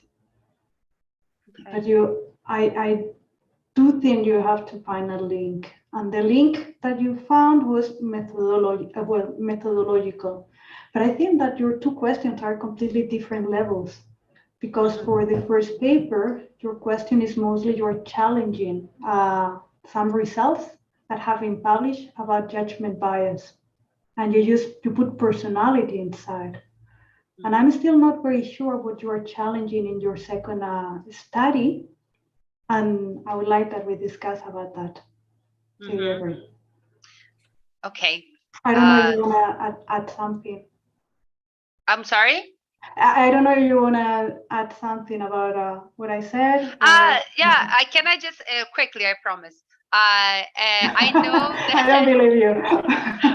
No, I just want to say that I know that the first part where I'm explaining everything, it's a bit weird. I'm aware of that because I was also discussing this with Heiko. But I explained to him that here in Brazil, since I'm defending here in USP, it's really common to write the presentation like what happened during my PhD, like a more personal kind of there are some people who write like pages and pages, and I try to be super concise, but I wanted to bring this forward because I wanted to show the difficulties that I realized that can come a little bit apologetic. I didn't mean to, but maybe subconscious I did that. But I was really afraid that, like I said, that the articles were like patched together really bad, and without an explanation of why it happened. I felt like, well, people are going to see right through me, are going to see that this is all patched together. And in this presentation, I was kind of trying to explain where this comes from and why it happens the way it did. Pretty much that was it. But I now realize that maybe it didn't need to be so apologetic. Maybe I would change a little bit and focus more on what did I do and how I overcome it. Like you said, maybe it's better like this. I wrote this down. Okay. So in the second paper that you sell it as methodological also, what did you try to challenge? Oh, so sorry. The second one. I don't know if I wanted to challenge as much as I wanted to get attention from the way that we have been studying personality in invertebrates, because we are trying to make these tests that we use on vertebrates to fit inside our species model rather the other way around. So I was trying to question a little bit of how do we think about these tests? Like maybe I didn't explain this enough on the discussion, but the idea, for example, the aggression test or these more complicated tests where you add shelter, you add a dead stimulus, maybe that doesn't do it, or does it works in a different way for invertebrates. So I wasn't challenging in a way that, oh, we do it like this in invertebrate species, and I was like going at it, but I was like trying to discuss or bring this care that we have to understand what the test is doing to that individual, how the individual is perceiving that test. So try to not to implement those tests that we've been working with vertebrates in invertebrate species, and rather to come up with tests ourselves in an analogous way, so we can base ourselves on that test, of course, but in a way that makes sense for these individuals. So that was much the idea of challenging more of the challenging, that it was similar to the first article, but that was what I was trying to discuss. If you could repeat all that, being able to leave your apartment Okay. How would you do it now? Well, I would definitely change the aggression test. Definitely. I would not work with that because, as I said, I don't think they were invested in dealing with an opponent as they were dealing with a corpse. So that was what I measured wasn't aggression at all. So I would consider changing the test. I would maybe, so that would be out or differently. I thought about putting an alive, like ant, but I didn't want to damage the individuals because they have to go through a lot of repetitions. And if we had damage, if they fight, that would certainly make it super hard. And I didn't want to do that. So for instance, in that scenario, aggression tests maybe are really hard to replicate in a lab. So I would take that out. I think open field test is great. I think that the simpler tests are the one, like I said, exploratory activity tests are simple, elegant, and they function with pretty much every species. So open field test is great. I would try to get colonies further apart also, like different colonies for different test setting from, so one in the other side of the city. I don't know, because I think that from the distance that I took, of course I wouldn't see any colonial profile. And but regarding the similar ecological environment. I'm sorry? That they have two similar ecological environments. So I also wouldn't expect. But I meant, don't you think that we should validate a little bit more those tests? We should what? I'm sorry. It's really validate. Validate. Yeah. Yes. Yeah, do like a pilot before to see if they really work. That's what you mean? Oh no. Yeah, or whether it has any ecological sense what we're doing in the lab. Yes. Yeah, I agree 100%. I think that, like I said, we didn't because have we are enough taking time. something that has been done for many years in the lab for mice, and we are not validating with different species. There are few validations, for instance, in birds, where you can see that the exploration in the lab is correlated with the dispersal later in life, no, in the field, things like that. But I think if you want to work about methodological issues of measuring personality in ants or in any other species, you should go towards validation of those tests. You're right. I agree 100% what I said. I think I tried to and you it's know, something that has already been said. I cannot remember, it was Giuliani or Briseida, of what is the animal perceiving it. It was Giuliani, it was Briseida. What is the animal perceiving in this situation? We don't know. And that is my next question. What are you measuring? Well, hopefully, that's a good So question. you do an open field test. What is the open field test measuring? Activity exploration, probably. I think so. No, more activity. I think so. I think it depends on the variable that you choose. For instance, if we chose to analyze distance covered, I think it's activity. But if we analyze, for instance, how percentage of time in the center or on the periphery, I think it can even be interpreted as boldness or exploration. I don't know. I think it really a test itself can measure a lot of things, in a sense that we have to choose the variables that we are working with. So mainly activity, I would say, but it depends on what we are looking for. So in our case, I think it was distance covered and percentage of time in the periphery. I think both of them. So distance covered activity, periphery, maybe even fearfulness or shyness. I think it really depends on the discussion and the approach that you take. But I've seen studies that work with shyness, for instance, or less exploratory individuals, and I don't know. Well, there are some definitions that then you can modify, no, or say, okay, this that I'm measuring, I call it like this because this on that and that. I miss that in your paper. What traits you are measuring? What are you measuring with the shelter? So, for instance, shyness and boldness is normally the reaction to risky situations, but they are not new. So, for instance, to a predator or something like that. Exploration is a new environment. Activity, the environment is not new. Aggression is agonistic encounters with a conspecific. My third question, why did you call aggression your aggression test? But it has to do with conspecific. The definition Well, it's reflects a that. heterospecific, no? It's another species. Yeah, Well, it's a heterospecific species. Yes, in our That is case there. it is.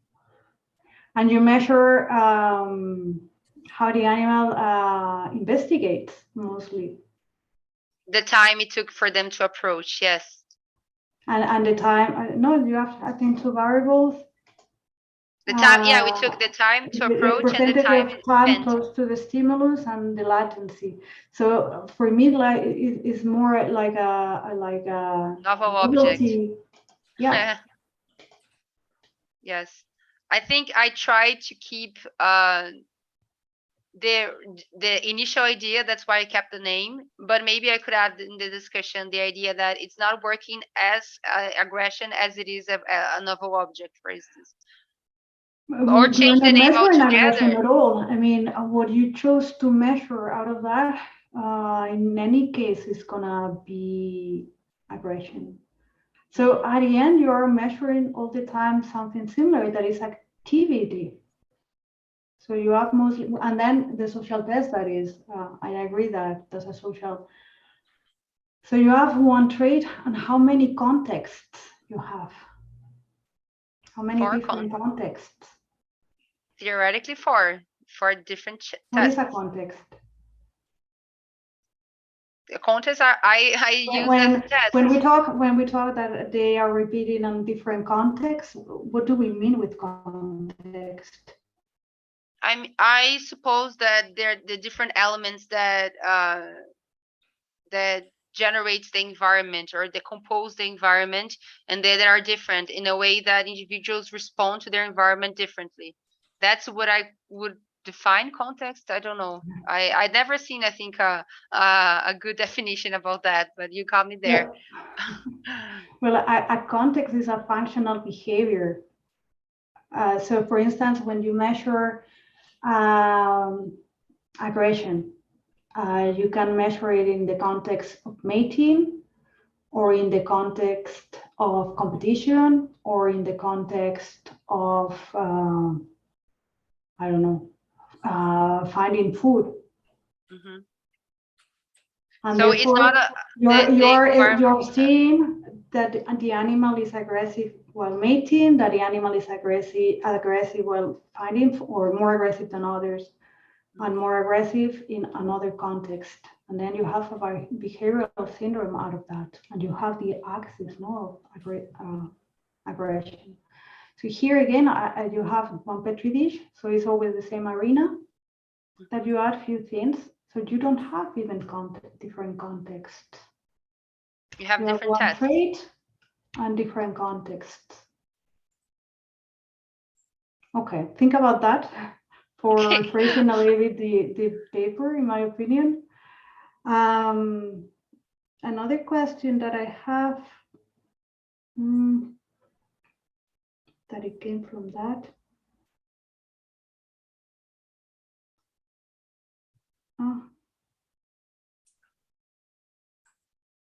I forgot the question. If you remember. Yeah. Something that when you sell these, maybe you are invited to a conference and you have to talk about that. Do not say, or do not start saying that you chose your species because of convenience. We all do. Okay. But that's not a reason. I think the way that I approached This anti-species is super interesting. I have no idea, because it shows a very interesting social system that might change how personalities emerges. So I don't know, but don't say, well, I have two people, one work with mice and the other, and I just go for it. So try to make, and then you said, and well, I don't work with ants, so you say in the introduction and also at the beginning of this paper that you that it is very important to investigate invertebrates, personality invertebrates, because they have other behaviors, or they display other behaviors. Why is that important? I think that it can give us, like I said, new pathways in which we can discuss personality. For instance, invertebrates, there are a lot of clonal species. They have the same genetic material. It's something that is really rare or absent. But other behaviors? Okay, the other behaviors, let's see. I think, like you said, we can access things in new contexts in a way that we can access in vertebrates. So we want to access aggression in a super specific kind of courtship that doesn't exist in vertebrates, and we investigate this in vertebrates and a species that display this, and we can maybe see some patterns or some correlations, some behavior syndromes that in a sense we could not discuss these invertebrates. So that's what I mean, not in a way that we can correlate each other, but we can find new contexts in which we can analyze behavior. I think that's what I meant. Well, like that. And to finish, I just wanted to tell you some formal things of the thesis. One of them is that you consistently, and that's good because you're consistent, you write the title of the figures on the top of the figure, and usually yes, I am aware. Up, but you did it like that all the time. And check the bibliography. The first reference is Martin and Bateson, which cannot be, because then you have Allison and whatever. Okay. You're right. But the thing about the figures, just to add this, because yeah, for me it was weird as well, but here at USP you have to follow a pattern, and for them that's the pattern. It pains me a lot to have to do this. I was like, no, because it was super weird, and Aiko told me your jury members will discuss about this, but for me to deposit my thesis I have to follow this, and it's super weird, but that's not what. But it's good that it's consistent, because the idea is for everyone to be the same as well. So, yeah. Okay. And well, the format, I for instance, the last chapter, the format was a little bit weird. Like the figures appear several pages before you were referring to them. So, I mean, I know that paper, so for me it was not too complicated, but it makes things difficult when you just find a figure and you don't know what they're talking about. Maybe fine.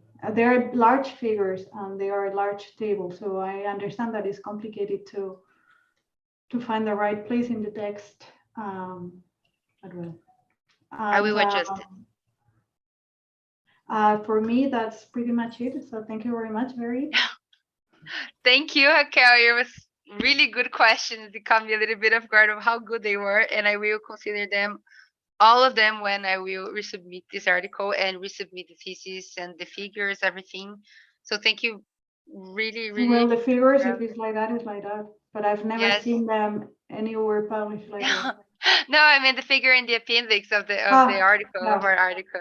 I will adjust them, and we'll discuss this context idea before resubmitting. But thank you so much, Raquel. It was really good with the questions. I appreciate it a lot. Thank you. Okay. Thank you very much, Raquel, for your questions and discussion points. And we will go on with the questions of Paulo. Okay. Can you guys hear me? Yes. Hi, Paulo. Okay. Hi, Veridiana. Thank you so much for inviting me for your committee and to see your study. How long ago have I taught you as an 15 undergraduate? years. How many years?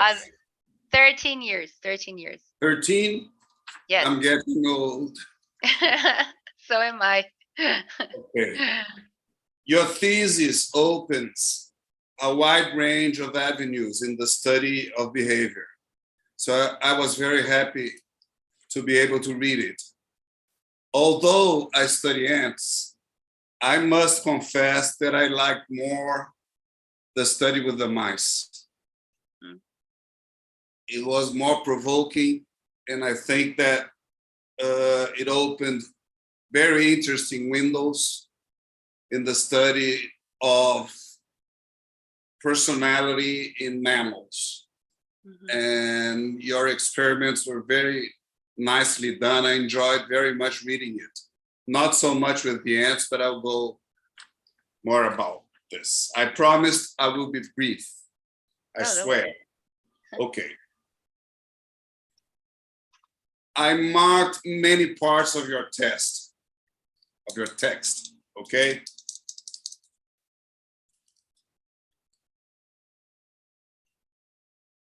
And you say in the introduction that not every difference in behavior can be labeled as personality, okay? As you say, to use the term personality, it is required that the behavior fulfill a series of premises, including temporal and contextual consistency, okay? Okay. If individual differences are not found, you cannot use the term personality, okay? You also say in your introduction that you should be able to find, one should be able to find correlations between consistent behaviors expressed by individuals in different contexts.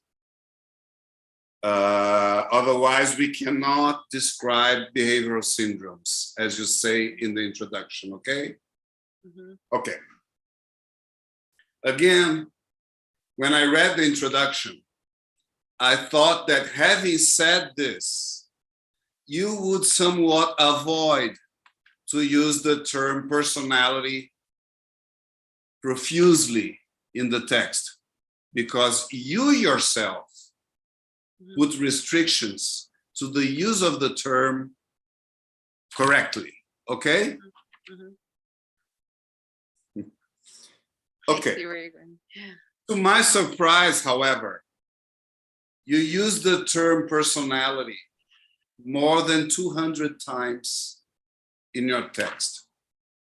In my view, this contradicts a little bit your statement and your precautions in the introduction, okay? To my surprise, also, in chapter 3 about the ants, you use the term over 50 times, okay? And I found that strange, including the subtitles, which I disagree. I think that the caution that you state in the introduction should be maintained throughout the text. And I was surprised to see the term repeated over 200 times along the text. This is just a comment from someone that had never read anything about personality. I will confess one thing to you. I was so amazed by your text, your thesis, amazed in a good way. Okay. That I went to a textbook that I like very much. You know this book? Yes. I love this book. To my surprise, there is a chapter on animal personality. See? Did you know that? No, I Have you did not read know this? that. No, I Read the have not. chapter. It's lovely. Okay. So when I have your thesis in my hands, I said, well, I need to learn this thing because I don't know enough. So I recommend highly that you have a look at this Okay. in this book, okay? Okay. It is not a criticism. I'm not No, criticizing. not at all. Okay.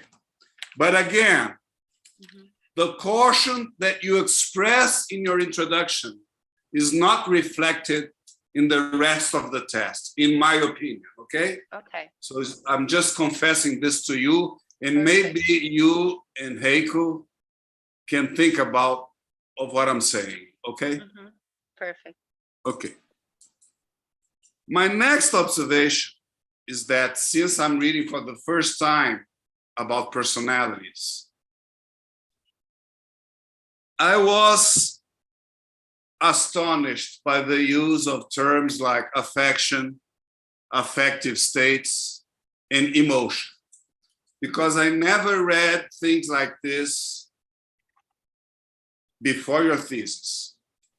When I study animal behavior with the ants and during my classes, which you attended,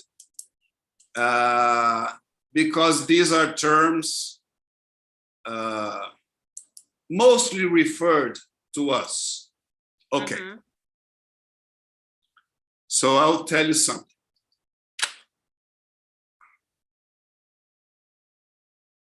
You and I are in the same species. We are both Homo sapiens. Okay. Okay. Even being in the same species, it's very, very hard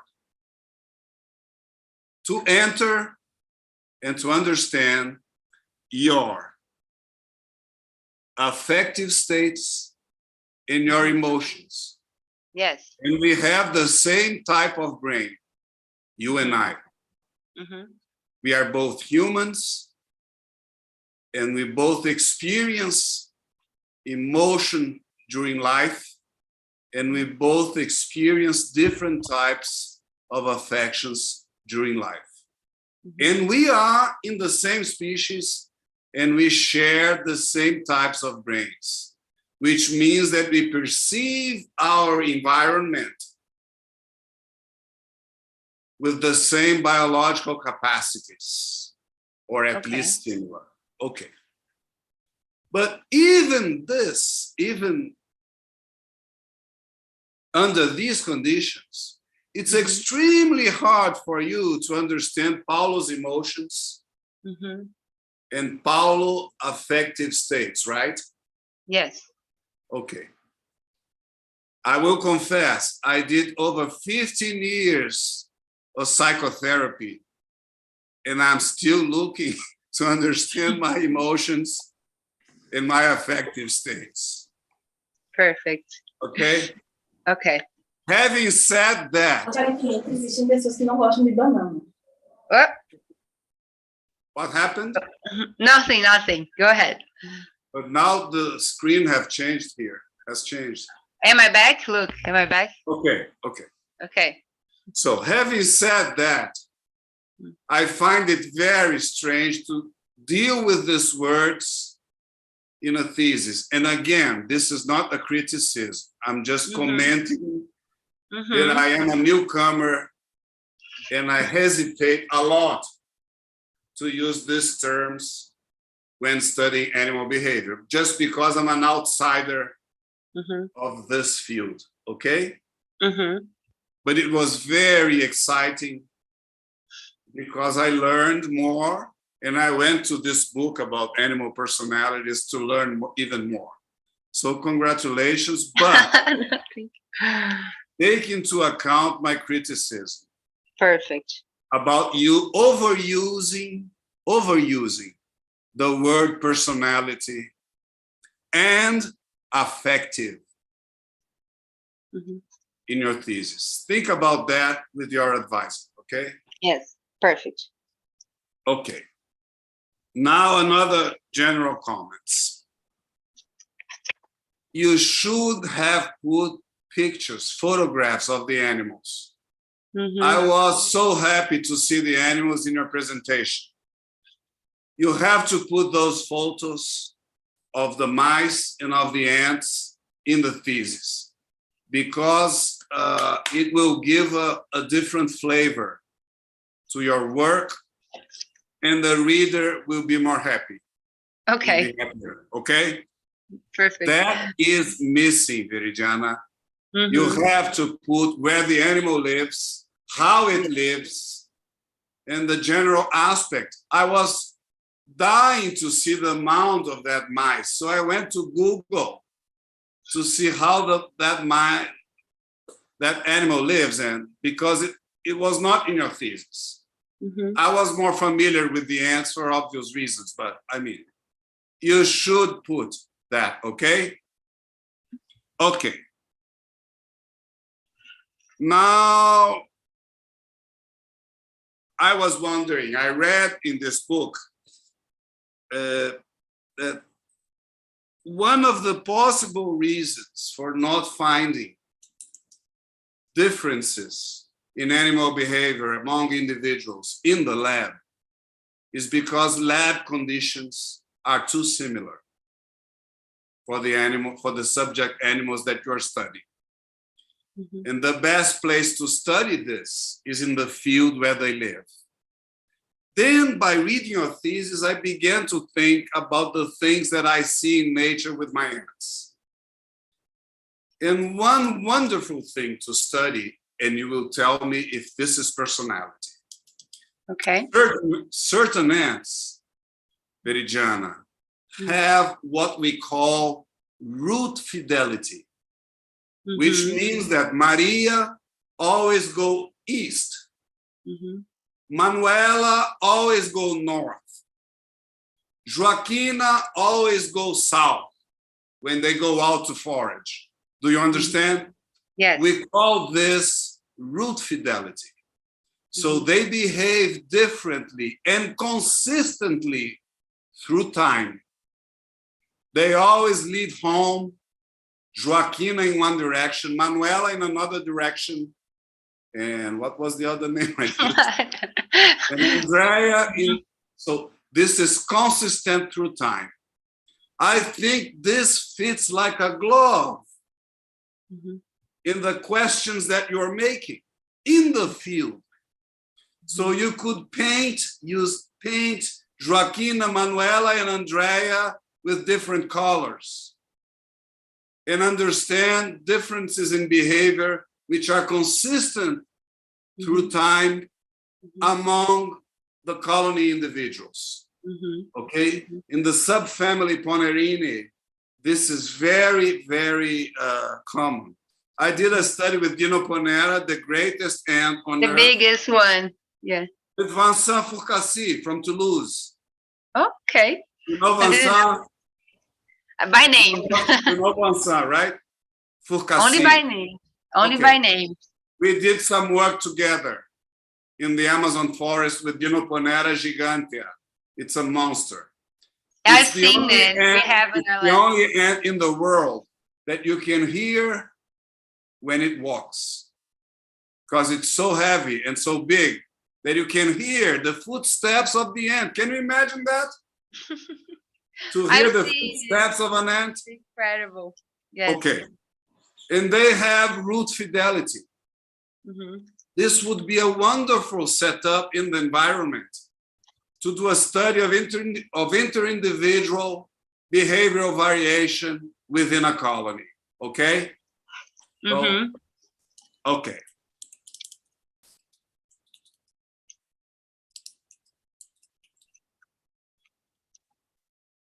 Okay, I think that's all I have to comment. So I think that, again, your thesis was completely new for me. But I hope that you take nicely the things that I said. Of course, Paul, of course. And you're talking to an outsider in this field, and sometimes an outsider sees things that you that are so much Yes. inside the topic Mm-hmm. that you don't see some of the things that technically I think that you should rethink in the use of the word that you use throughout the text. Mm-hmm. Before even you demonstrated it. You know what I mean? Mm-hmm. Okay. I was trying to, like you said, I was trying to use personality after I demonstrated that it exists. So maybe it was a little bit of a slip to put personality even beforehand. I would take a look on that and try to reframe a few of the personalities. You yourself say in the introduction that you would avoid the term and you would use instead Individual difference in differences in behavior. Yes. Yes, but you don't do this throughout the text. Okay? You're right.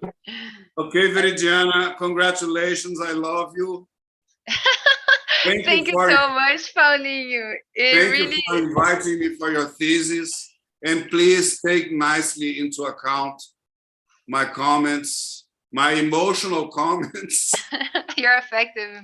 No, Paulinho, it was really good. I really appreciate from an outside perspective. I knew that you come with this new, fresh vision. That's why I wanted you here also, because you've known me for the past 15 years. So you know sometimes how I study and my work. And I wanted to have you to finish this chapter of my life. So thank you so much. I will take this by heart. Don't worry about this. They're really good comments. Technically, I enjoyed much more the chapter about the mice. Okay? Congratulations. Thank you so much. And the best of luck in your career. Okay? Thank you so much, Paulinho. Thank you so much. Bye-bye. Bye. Thank you, Heiko. Thank you, Heiko. Thank you, Paulo. Please don't disconnect with your goodbye. We need you later on still. Oh, I'm here. Yes, I know. Okay, thanks a lot, Paulo, for your very interesting comments. Also very interesting for me.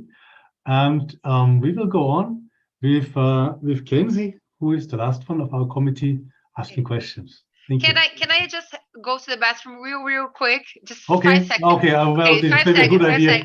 If you all agree, we have a break of 5 minutes. Maybe also good to refill the coffee, and then we can go on with Kenzie. Okay, 5 minutes. See you in a bit.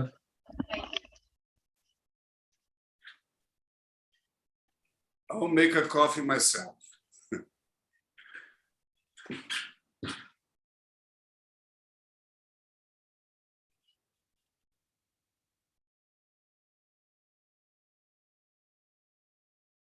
Oops. Ay, ay.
Oi, Paulinho, só tá eu agora. Aqui. Muito obrigada pelos comentários, Paulinho. Fiquei muito feliz de saber isso. Vou tomar uma... Fiquei surpresa. Eu sabia que alguém ia pegar esse deslize meu de falar da personalidade e depois escrever 250 vezes. 200 vezes, viu? Eu fiz um search e tem mais de 200 vezes no texto. Pensa nisso, é só uma cautela maior. inclusive nos subtítulos, que eu não acho aconselhável. Eu acho que você tá certo. Mas a galera geralmente coloca para vender mais o peixe, né? Eu Porque chama mais entendo, atenção. mas você se contradiz com o que diz na introdução. Mas tá bacana, adorei, aprendi muito, tá bom? O importante é isso. Obrigada, Paulinho. Estou muito feliz. Tô até comendo aqui. Quem diria que um dia ia estar numa tese sua, hein? De formiga e rato. Bacanérrimo.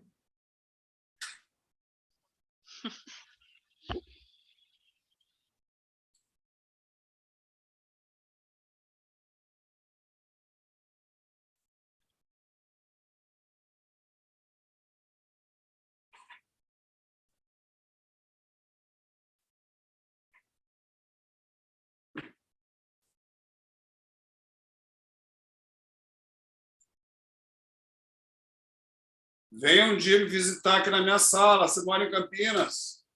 Eu tô morando, mas eu não sabia que você tava aí. Mas eu estou onde? Eu sou professor aqui, vou estar onde? Achei que você estava aposentado, Paulinho. Eu trabalho todo dia, eu venho aqui todo dia. Continuo orientando, publicando, fazendo a minha vida está muito melhor. Porque eu não tenho mais que dar aula, ninguém me enche o saco, não tem que ir para reunião. A Juliana está entendendo tudo que eu estou falando. Nossa, sonho de consumo. Eu nunca fui tão feliz na minha carreira. Eu venho ao Unicamp todo dia. Não precisa de reunião, ninguém me pede nada, eu só faço o que eu quero. Sonho de consumo, porque a gente gosta de fazer as nossas pesquisas, mas a burocracia é muito enjoada, né? A Unicamp é minha Disneylândia, vem para cá todo dia. Continuo orientando.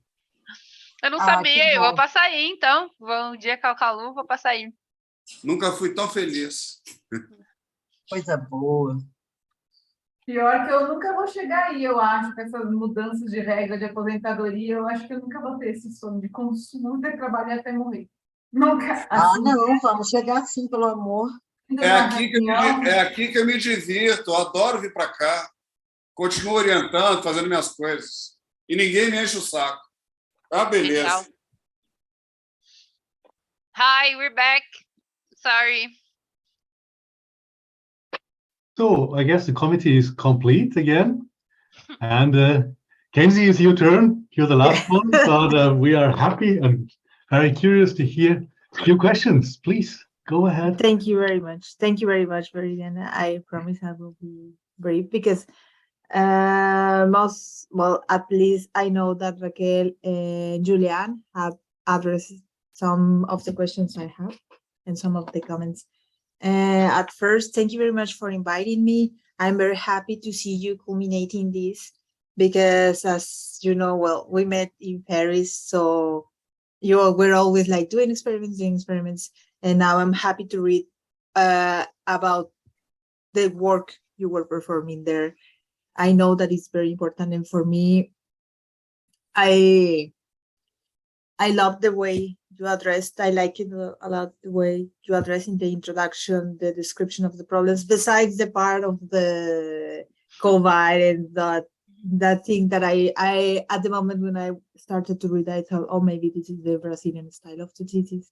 So I like the way you describe the animal personalities debates in the introduction for each chapter, because that allowed me to be familiar and to have the idea of what I will see in the rest of the manuscript, and the definition and justifications for the criteria you use in your study.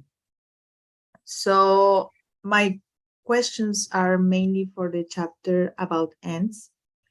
I like it that how you address the intro to the problematic about this, and I appreciate your contribution because as for many species of invertebrates and for insects, for ants, for hymenopterans, there is no information, and even taxonomically about the species diversity and things like that. So I think that it's more complex to find information about behavior in insects. So in your I think your contribution it's very valuable. And I have some questions because in the introduction or in the description of the thesis, you mentioned that the ends presents gamma gates. So I was wondering, because when you used workers, it is the possibility that maybe you were working with gamma gates. So do you know or have you read something about that maybe in other species? Because there is a possibility that maybe they can behave differently because of the signal, the chemical cues they have, the pheromones, don't know. So maybe it's interesting to consider that, maybe not for this study, of course, because I know that to know if they were already fertilized, you will need to kill them. So it will be difficult maybe at the end of the study, don't know. But do you know something about behavior and gamma gates in other species? I know that people in my lab were working with Ginoponera, and they have the hierarchy of gamma gates, and but they were working with, I mean, they are working with behavior, but not in the personality kind of way, but they were working with hierarchy, and of course there are differences in behavior, but since they are looking only in this context of hierarchy, um, they are looking for these differences. So, but I don't know if they behave differently from other workers, for instance. I haven't read anything about this, but the thing that I realized is that when I worked with the subnests, when I put them together, I made sure that there weren't any queens. I couldn't find any queens for the sake of it. I couldn't find it. So there were only workers there, and I found eggs. So it means there were some gamma gates inside. But the interesting thing is that they stay mainly inside of the of the chambers of the nest. So the probability of me getting them as forager outside the nest, I think, would be really low. But I'm pretty sure that if I got a gamma gate and did some tests, the tests, I can't prove it, but I feel like it would be different. But I don't know if it would be just because they live inside the nest and they have like nurse personality, if I can say so, nurse this behavior types, and if they would differ from other nurses, for instance. But I know that the probability of me working with a gamma gauge, it's low since I got them all outside the nest. But I didn't read anything about the differences in behavior in gamma gates regarding personality. But I think it would be interesting to know for sure. I haven't to look for that. Yeah, thank you. And for example, you mentioned about the subcolony thing. Were you were expecting or thinking that into account, that if the two nests, the original nest where you took the colonies, nest one and nest two, were too close to each other, there was the possibility that you wouldn't find differences, maybe because they share the same genetic background, probably they exchange genes, they have, I mean, I was when I started, I was already considering that there was no difference. But since I built the 6 different nests, and the nests, I think they stay for like 2 months before I start testing.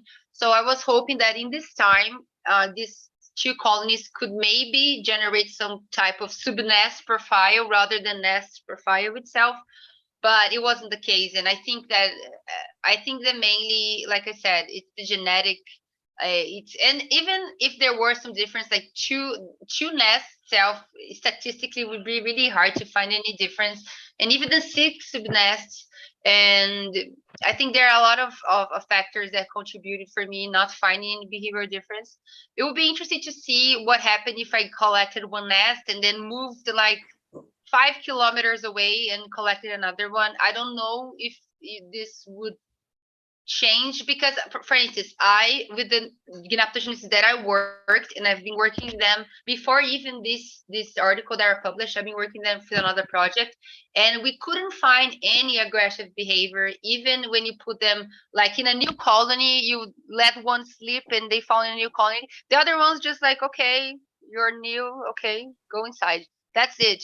And I read a lot of articles saying that they were aggressive, like not the most aggressive, but you can see aggression between nests. And I couldn't see them in my nests, and the ones that I collected near I collected them at USP. So my university, they weren't. So I don't know if there's an environmental factor, a genetic factor that make them not that aggressive. It was really interesting to read this in the articles, because it seems like there is a difference between colony, but it seems that I couldn't access it if there were, because mine were too similar to find it. So I don't know.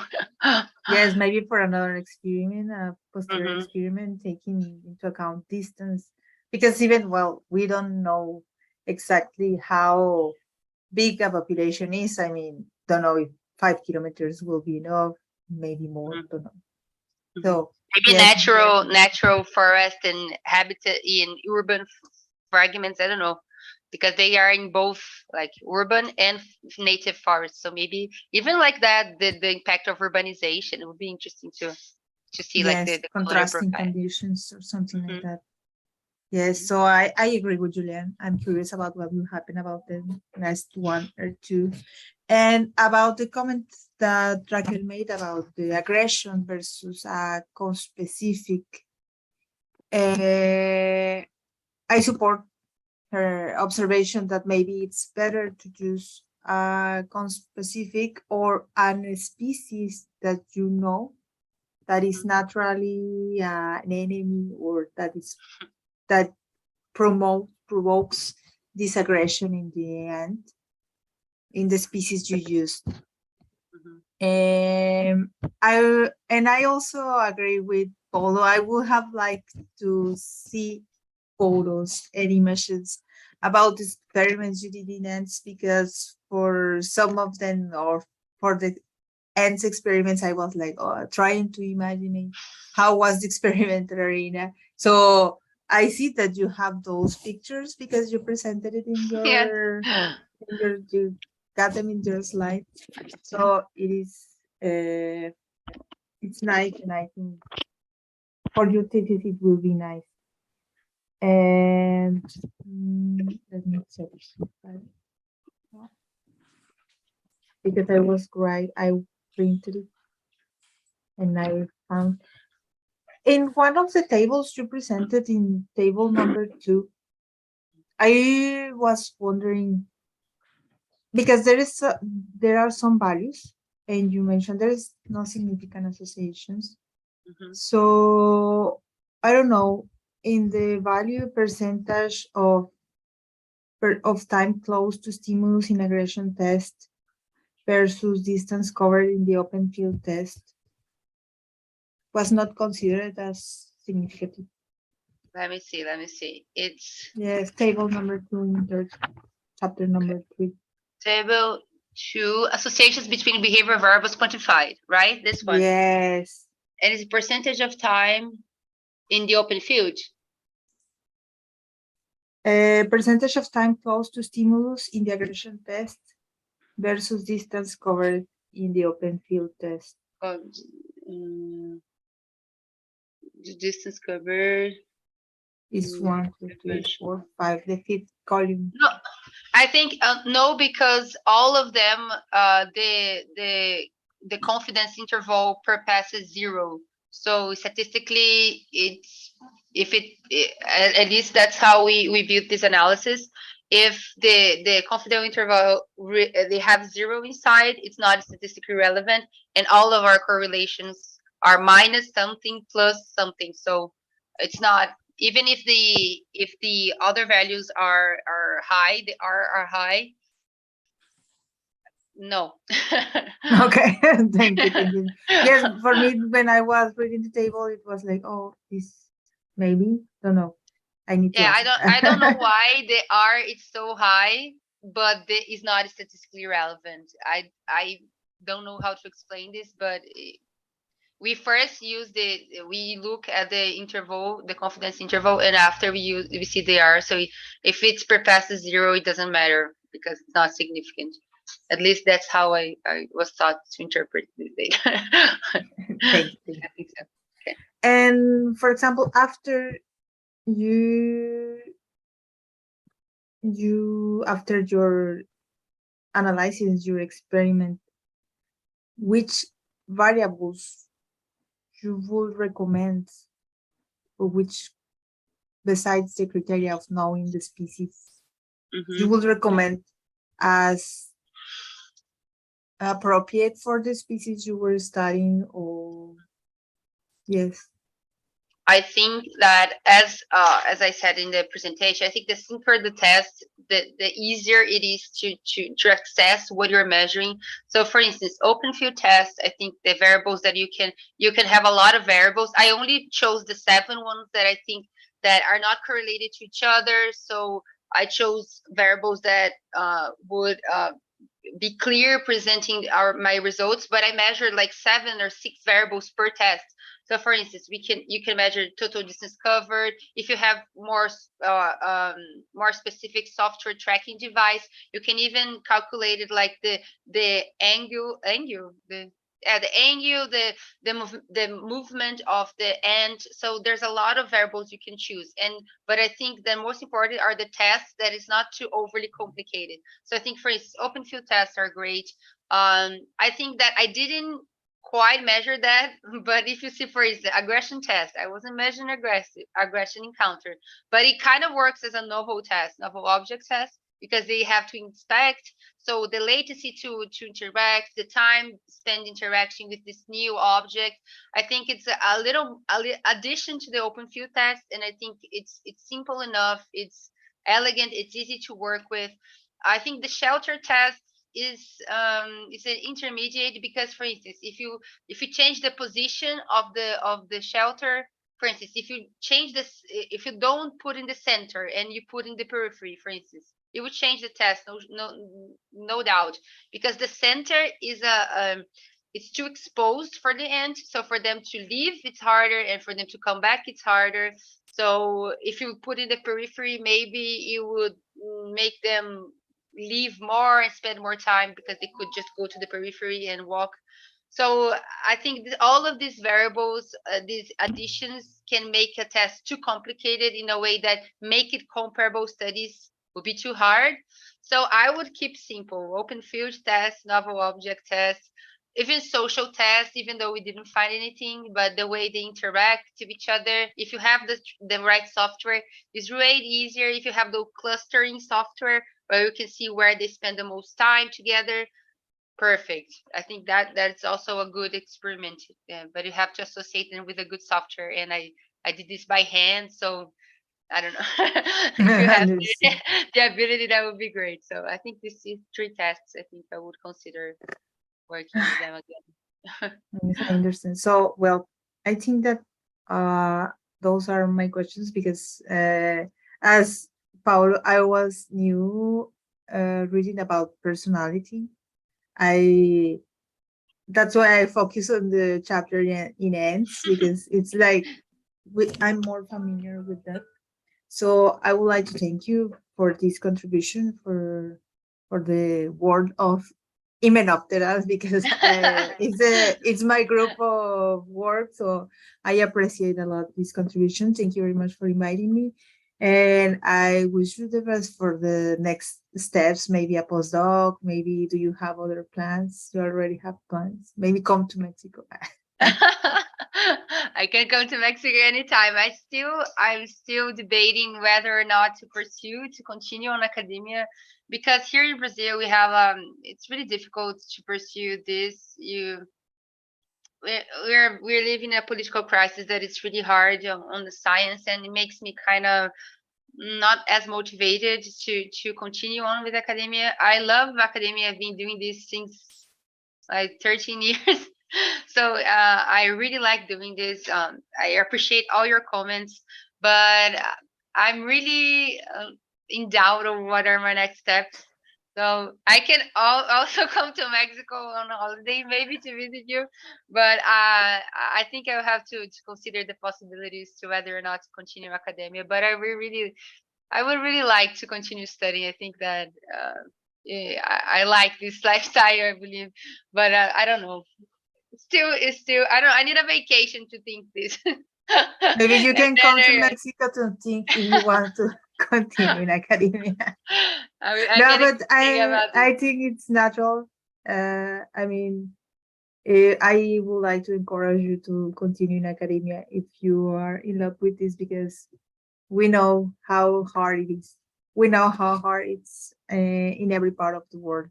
I mean, in science in general, it's the same for whatever country you are. In Mexico, it's the same. But Yes. if you like it, don't leave. Okay. I will have to consider that. But thank you so much, Kenzie. I appreciate it. All the support you gave me throughout these years when I was in France, when I was at South France, and all the support and your comments for this thesis. I thank you a lot. And you've been an inspiration for me to defend this thesis as well. Yes, well, thank you very much. I mean, Thank you. I remember, well, maybe for later, because these are because we have too much to talk about. No, you're the last one. You can do the last one. Yes. So maybe after the I'll be here. Thank you, Kenzie. Thank you so Thank you. much. Thanks a lot, Kenzie, also from my side. You were the last person of the committee asking questions, so please give me a few minutes also to say something from my side as the representative of the supervisional team now, before we can sit behind the closed door in a breaking room of Zoom and discuss about the question itself. Nikolai is also here, and we both had the pleasure to supervise this thesis. I guess you are aware in 2019, I think, it was, no, that you started with us before coming from another supervision on large phthalates that just was not made to go on as a thesis. And Nikolai and I, we were sitting together and have designed something together with you that we can do. It worked out not as we planned, because also COVID made it difficult. There are different obstacles, and as Raquel has said, it's always like that. I guess all of us having a PhD, also all of us here, all of you in the auditorium without videos now on, we all had the same thing, that the thesis was not as we had expected. But finally, I mean, we made it. If not, we weren't here. And well, some of the PhD students are still struggling, but you will make it as well. I'm very confident, because in interaction with your supervisors, there are always solutions. There are rich questions that you can just modify a little bit if there are new things coming up. That's what sometimes happens. That's life. And sometimes it just doesn't work out as you think. Not that you don't have nice results, just that methodologically something doesn't work because of the constraints of money, of time, of university. That can just happen. And I think you found very good solutions.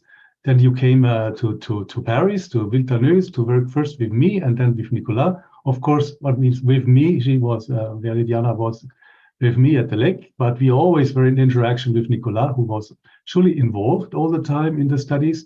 Same vice versa, when Veri was then later in Sao Paulo. I had the pleasure to be involved when Veri did the ant experiments. But COVID came. COVID already struck while she was in Paris, and we were really lucky, because the doors to the lab, to the animal facilities were closed. Still, you had to finish experiments. And as we could, well, let's say in quotes, contract you as an animal keeper, you were allowed to just finish the animals because the animal keepers still could go. That was really tight, because if not, it would have been a big disaster for that mouse project, which had such a long time to prepare it, and Veri could finally, with the last efforts before it was not possible anymore, she could collect the data with also high motivation, and very high motivation, also involved in supervision of students that we had. I think also in Brazil you had students that you were co-supervising. So Veri was very much involved in the research that we did, not only in her PhD, but also in the teamwork that was going on in the project, which I appreciated a lot. And she was very good at doing that. And I guess all of you know Veri now a little bit, and maybe only just by her presentation. You're a person full of motivation. Sometimes we have to stop you. We have to stop your flow of words. We have to canalize sometimes a little bit your wild ideas. And I think you have learned a lot in your thesis also to structure a little bit the thoughts a bit more scientifically. This is also something very important to learn in your thesis. And I think you have managed this. And this is something that I would also say. It was not easy for you because this was a challenging collaboration project between Nicolas and myself, because you were working, first of all, with different taxa. And as we have seen here, some people say, well, I'm not a specialist for this or not a specialist for that. Well, or you were becoming one now to work with mammals and with insects at the same time. I think there's something rare. I have no idea about insects, only a little bit, more and more now due to the interactions with Nicolas. And it's not easy because you have to have insights in the life history of the animals and in the ecology of the animals. Because as Raquel and as also others had said, the development of biologically relevant tests is challenging. And I mean, it was a first step what you have done. And in mammals, exactly the same thing. And also the concepts, this is maybe even more complex. The concepts were quite diverse. Well, there was, of course, a lot of common things also. You were working on personality, but also many things around this thing with the judgment bias that you were interested in and that we were doing. And that was also a bit the initiative of Veridiana to do that. I mean, I also have to say myself, I'm not so much the specialist on that. I'm working also more in animal ecology, behavioral ecology, and personality. I like the functional and the aspects of ontogeny, but these things of emotions and cognitions, this is also not really so much in my expertise. And I have to say also, I'm a bit like Paulo, I have big reservations to talk about emotions in animals. I have colleagues who don't have these reservations at all, because there is a lot of literature on that. And Veridiana, that was your initiative to develop this, let's say, sub-chapter in your common discussion to pick on the ideas of affective states and emotions, and to broaden a little bit the view,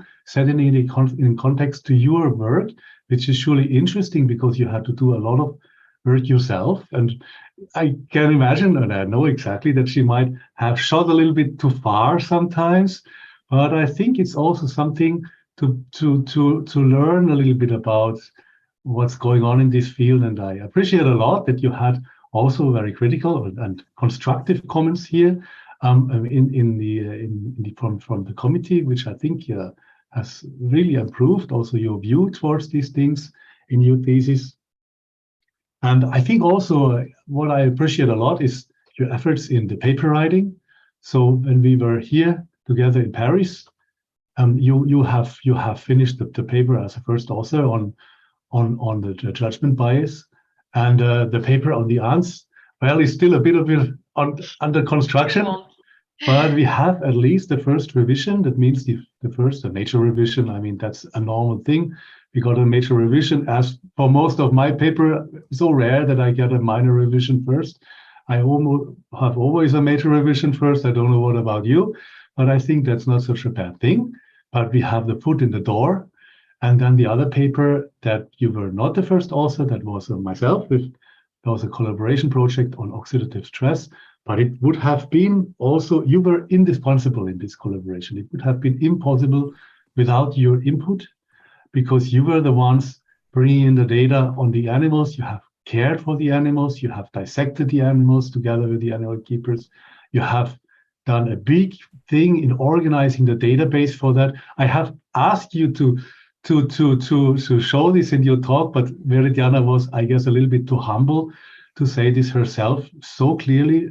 She was really a big element, a big help, and an essential part in the team preparing this third paper, even if you were not involved in the statistical analysis and you did not write introduction or discussion, no? But you really have deserved this co-authorship, absolutely. And I was very happy to have you in the team, because without you, it wouldn't have happened. So I think I hope I have also talked in the sense of Nicolas. it was our pleasure to work with you. We are, of course, very much interested in going on, knowing about you, possibly interacting, collaborating with you once you are finished with all of this. And I hope this will happen then today. We have just another thing to do in our closed room. And Kenzie has stolen me my last question because, of course, I wanted to ask you what you're going to do afterwards. And you have answered already that you have to consider what to do. And maybe you want to add something about your future plans, and most of it you have said already. Veridiana, anything, any last words from your side about the future plans or about your thesis? I would try not to get emotional, but when I was struggling and my worst part of my doctorate was the pandemic, I would fantasize about what this day would come. Like, how would it be when I'm defending my doctorate? Oh my God, it would be like 2030 and we'll have flying cars. And for me to get to this moment and realize. Okay, listen, Very, I cut it short because you can, all of these emotional things you can say after we come back from our room. Okay. You won't have any tears before. Okay, sorry. Gonna go ahead then. I will say my words later on. Okay. Okay. So anything to say about your career? Do you want to share anything else? What is your plan afterwards? Or I think you have said most of it. Yeah, I think so. I think I've shared everything that I wanted to share, and I can leave my further comments for later after you discuss it. Okay. I don't want to get you emotional, so go. Okay, thanks a lot, Very. So we will go to our room now. I will send you all in a moment into the breakout room. I hope I will manage. So you will see, I will have five persons to send, and all the audience, please stay, and then we can hear Veridiana's last words afterwards. And maybe you can already prepare a glass, and we can have a glass of wine, or maybe too early for you in Brazil. For us in France, no, not it's at all too early. Midday. You can. And so see you in a moment, and I will open this room. Okay. I will be ready here.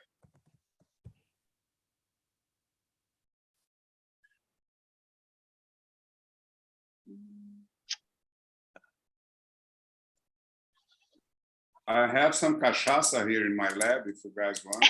Oh. I have some sake here that I've been saving for this moment. So hopefully I won't jinx it. We still have to wait and see. So what will happen now? Heiko is building a separate room to move all the jury members to discuss the last word. Okay. I think so. So let's see if it works. Okay.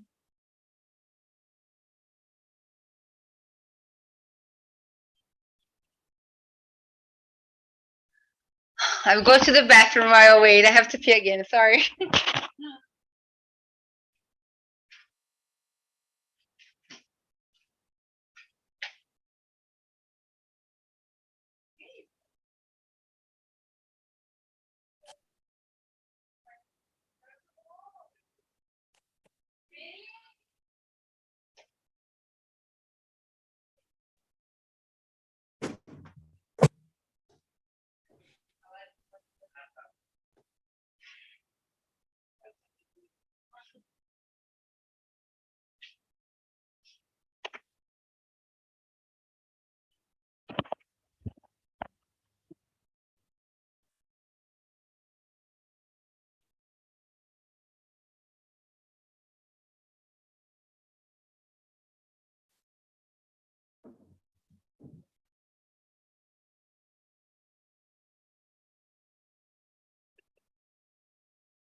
Onde que tá?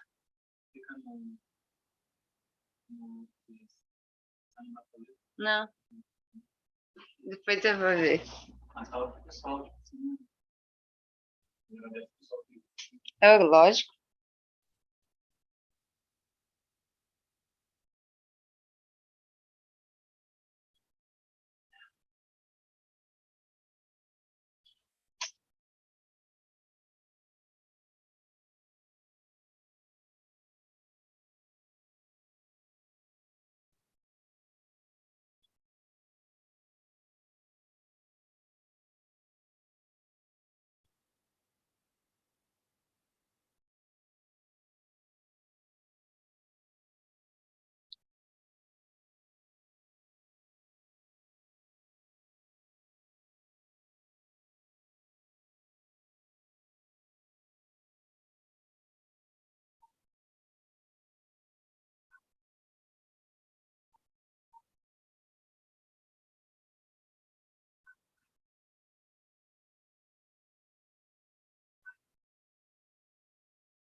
Oi, Naila. Oi, meninas. Oi, todo mundo que tá vendo. Gente, depois eu vou no YouTube e eu vou interagir com todos vocês. Eu não consigo ver agora porque por motivos óbvios. Mas eu prometo que eu já já vou entrar no YouTube. Eu tô conversando com as meninas aqui agora, mas não tem como eu abrir o YouTube ainda. Então já já eu entro, prometo.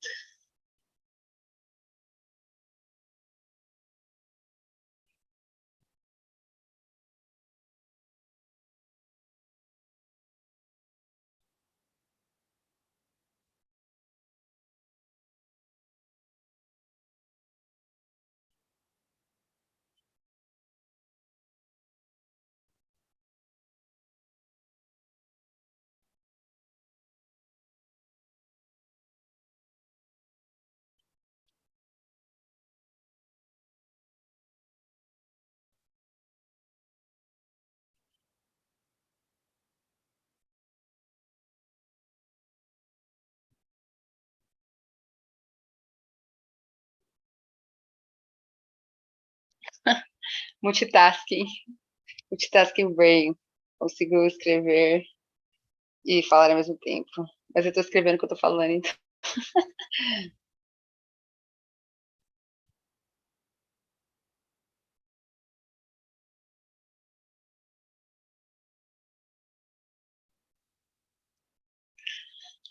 Eu comprei um saquê quando tava na Liberdade, uns 2 meses atrás. Um saquê doce, né? Por motivos óbvios. Ele é rosa e sparkling, assim. Eu pedi pro Pedro trazer daqui a pouco. Pra, né? Tomar nesse momento. Porque eu guardei 2 meses pacientemente. Que no meu mundo isso é muito. Então, feito pra esse momento. Falei, não, não vou tomar agora. Vou esperar a minha defesa e tomarei lá. Então, um brinde. Quer dizer, um brinde não sabemos ainda, né? Um brinde talvez daqui a pouco. Gente, esse quadro tá torto. Olha que aflição. Cadê? Esse aqui, ó. Olha. Como é que vocês conseguiram assistir essa live com esse quadro assim? Coragem.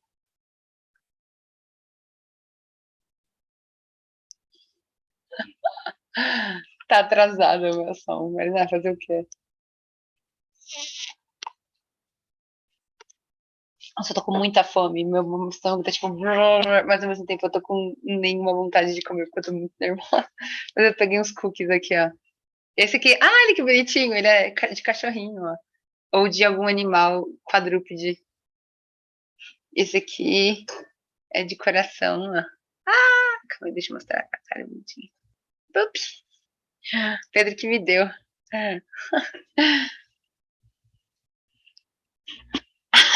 Eu não tô falando sozinha, eu tô falando com vocês estão me respondendo.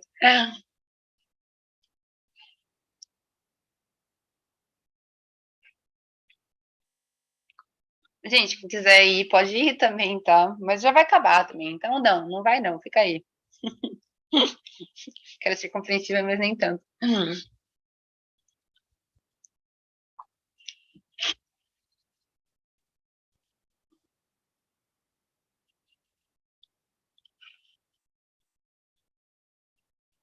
Tem que tirar um print depois da foto de todo mundo. Não, youtuber seria assim, gente, olha. Essa faz assim pra focar atrás, assim, ó. Parece um pinguim, na verdade, assim, ó. Parece um pinguim, assim, meio de patinha aberta, assim. Sei lá.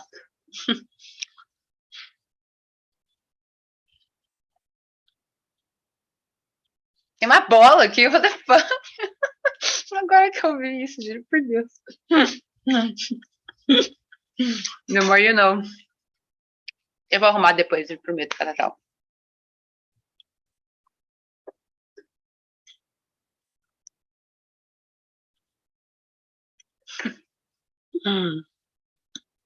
Gente, não sei se vai estar focando, ó. Minha mão toda com caneta. Eu vou arrumar, peraí.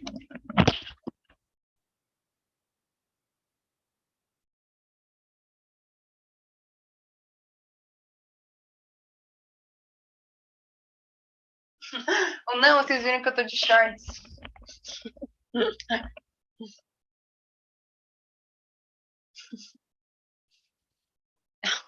Nossa, eu odeio ASMR, gente comendo, lamento. Pronto, agora tá arrumado, né?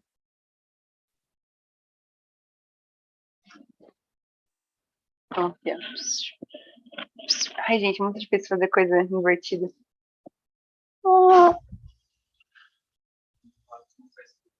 Ah! Look! Tem outro cookie se vocês quiserem também. Cookie! Cookie!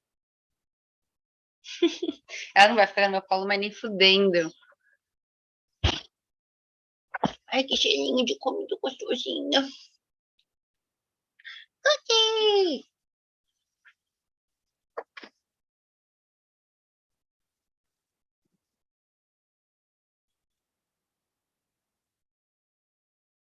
Cookie left.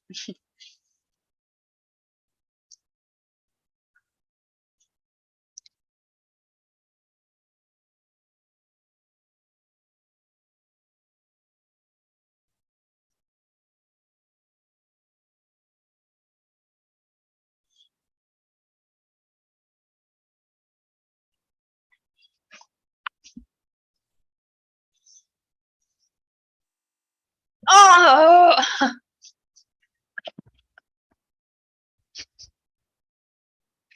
The pain. Ai, véi, é meu joelho bom ainda por cima. Oh, they're back, they're back. You are like, oh, Scare me. So still Paulo is missing. Paulo is here, yeah. And are we complete? I think we're complete. Some people from the audience are still here. Alaïs, Nicolas, and Gilles.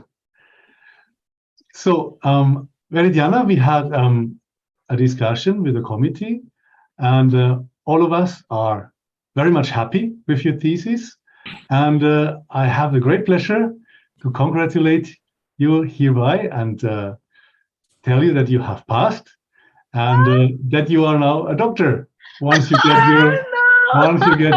your diploma, but we can call you doctor right now. So, Dr. Veri, congratulations. I would like to hug you now. Thank you. Thank you so much. Everyone feel hugged. Oh my God. Thank you. We wish you all the best for your career, and we hope very much that we hear very soon from you in Yeah, whatever don't contact. worry. I won't disappear. Even if I don't come to academia, of course you'll hear from me. If not soon, because I'll be on vacation, I will send photo for every one of you. Thank you so much for everyone who was a part of the experiment. Ah, you're here. Let me ask Pedro. Pedro, bring me the sparkling sake. Can we Please. take a picture? Yes, let's take a Oh, picture, please.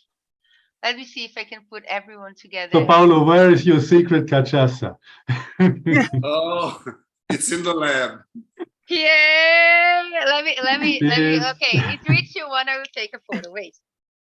3, 2, 1. Yay! Salud.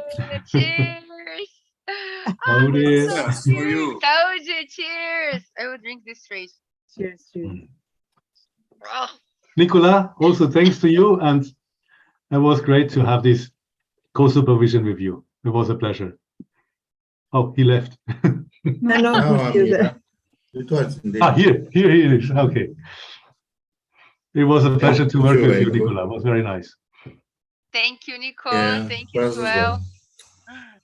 Thank you Oh. very. Parabéns. Thank Thank you, you. April. Thank you to all the members of the jury. It was a really nice defense. Very, Super did nice. you take the picture? Yes, I will Hey, send guys. you. I'm trying to put Please. this on the WhatsApp, and then I will forward for You're going everyone. to take a picture of the screen? Yes, the only way Okay. because I took a picture and I will forward for everyone. And also, Nice. apparently, Pedro, come here. Just a second. Let me show you guys something. Look how cute. Look how cute. My friend sent me a care package for boulangerie. Oh, you go to France, but France comes to you. Oh my God. Jesus Christ. It's like a lot of, what is this? Is the, how do you say this in French? I forgot. Viennoiserie. Yeah, I La forgot. viennoiserie. Thank you so much, guys. Thank you so much for everyone. I really appreciate this. I'm so stoked. And now I can say what I wanted to say. I wanted to say that when I was really struggling with this doctorate and I imagined this day to come, I never imagined that I would be so happy. I'm not feeling like relief, like, oh my God, finally this is over. But I'm feeling really proud and really, really happy to be with everyone that helped me throughout these 4, almost 5 years. And I know I talked a lot and sometimes I'm too bold, but I really appreciate, oh, sorry. I really appreciate all the inputs that everyone gave, and to finish this is really been a dream come true. So thank you so much for everyone. And I really I don't even know. I'm gonna start crying if I keep on talking. So thank you so much. I'm so happy for this. And for everyone who sent me this as well. I'll be for sure enjoying this for the next, I don't know, 3 hours. Hours. The rest of 3 hours for sure. Thank you. What are you going to say, Kenzie? Sorry that I cut you. Very just a minute. I had to say congratulations, and I had to leave for another Okay. meeting. So I'm If very happy. Very. Thank you, Briseida. Thank you so much. I'm really grateful for you. Thank you. I had If to be everyone with have you. to leave, of course, please do so. I know that. Ciao. Bye. Ciao, everything. Paulo. Ciao, everyone. Thank you Nice to see again. you guys, everyone. You too, Paulinho. Bye. Ciao. Ciao. Okay. Okay, I will start crying now. So. What are you going to say, Kenzie, that I cut you? Congratulations. I'm proud of you. No, Yeah, before when you were asking questions. Bye, Nicole. So what are you gonna do now? What are your So plans? now vacation for sure, like 2 weeks vacation in the northern Brazil. But after that, I don't know, because my father have a company that does the work with power plants with water, like the quality of water. My brother works with him, How many And cats do you have? I have 3 cats. This is the Because there are other. cats jumping. They are free now. I released them from the cage. So they've been like super interesting, Super the cute. boulangerie box. And now my father, maybe he wants us to be a part of the company. He's been doing really well, so I'm tempted to go there, but at the same time, I would think I will miss so much of my work on personality, on animal behavior, that I don't know. I'm really divided, because if I had like the opportunity to do a postdoc, I think I would, like, if I, especially outside, not here in Brazil, but if I like come back to France and do another 1 or 2 years, I totally would. But at the same time, I don't know, Raquel, that's a good question. Hi, Cole, you're there. Hey, I'm Cole, back. Yeah, you remember we lived together. And look who's also I here. know, but I thought the setting I didn't Look recognize. That's why. who's also here. Opa! Oi! Coco! Coco is there. Oh. He's already happy for me too. Thank you, Coco. So that's the future. I don't know. I'm really divided on what to do. Do I continue on with my dad? Because I've been working with him all this time. I already do like the forms for the thing of the company, so I'm well It would be familiarized. mostly administrative, well, not administrative, but you want to go to the field, you will be Yeah, you have to go to the field, you have to go leading to the company. power plant. Yeah. But you have to do like the reports. So it's a really technical kind of, not scientific, because you don't have to like to think of things, but you have to like write reports, and it's not really distance from a scientific thing. But the thing is, it's with water, so it's nice, but it's not like the thing that I wake up every day and be like, oh my God, quality of water is what I dream about working with, you know. So it's all a matter of maybe following something that I'm not that interested, but it's well already established, and or going something new and trying to find my way to the world. And I really don't know. I really don't know. So I've been struggling for forever to find this. And one of the things that I was scared about finishing the doctorate is that I will have to decide what to You do have to with make my a life. decision. Yeah, and it's not been easy. So a lot of sleepless nights, a lot of sakes probably that I have to drink to figure this out. But maybe I don't know if maybe if I have some other opportunity working with a PhD, I would.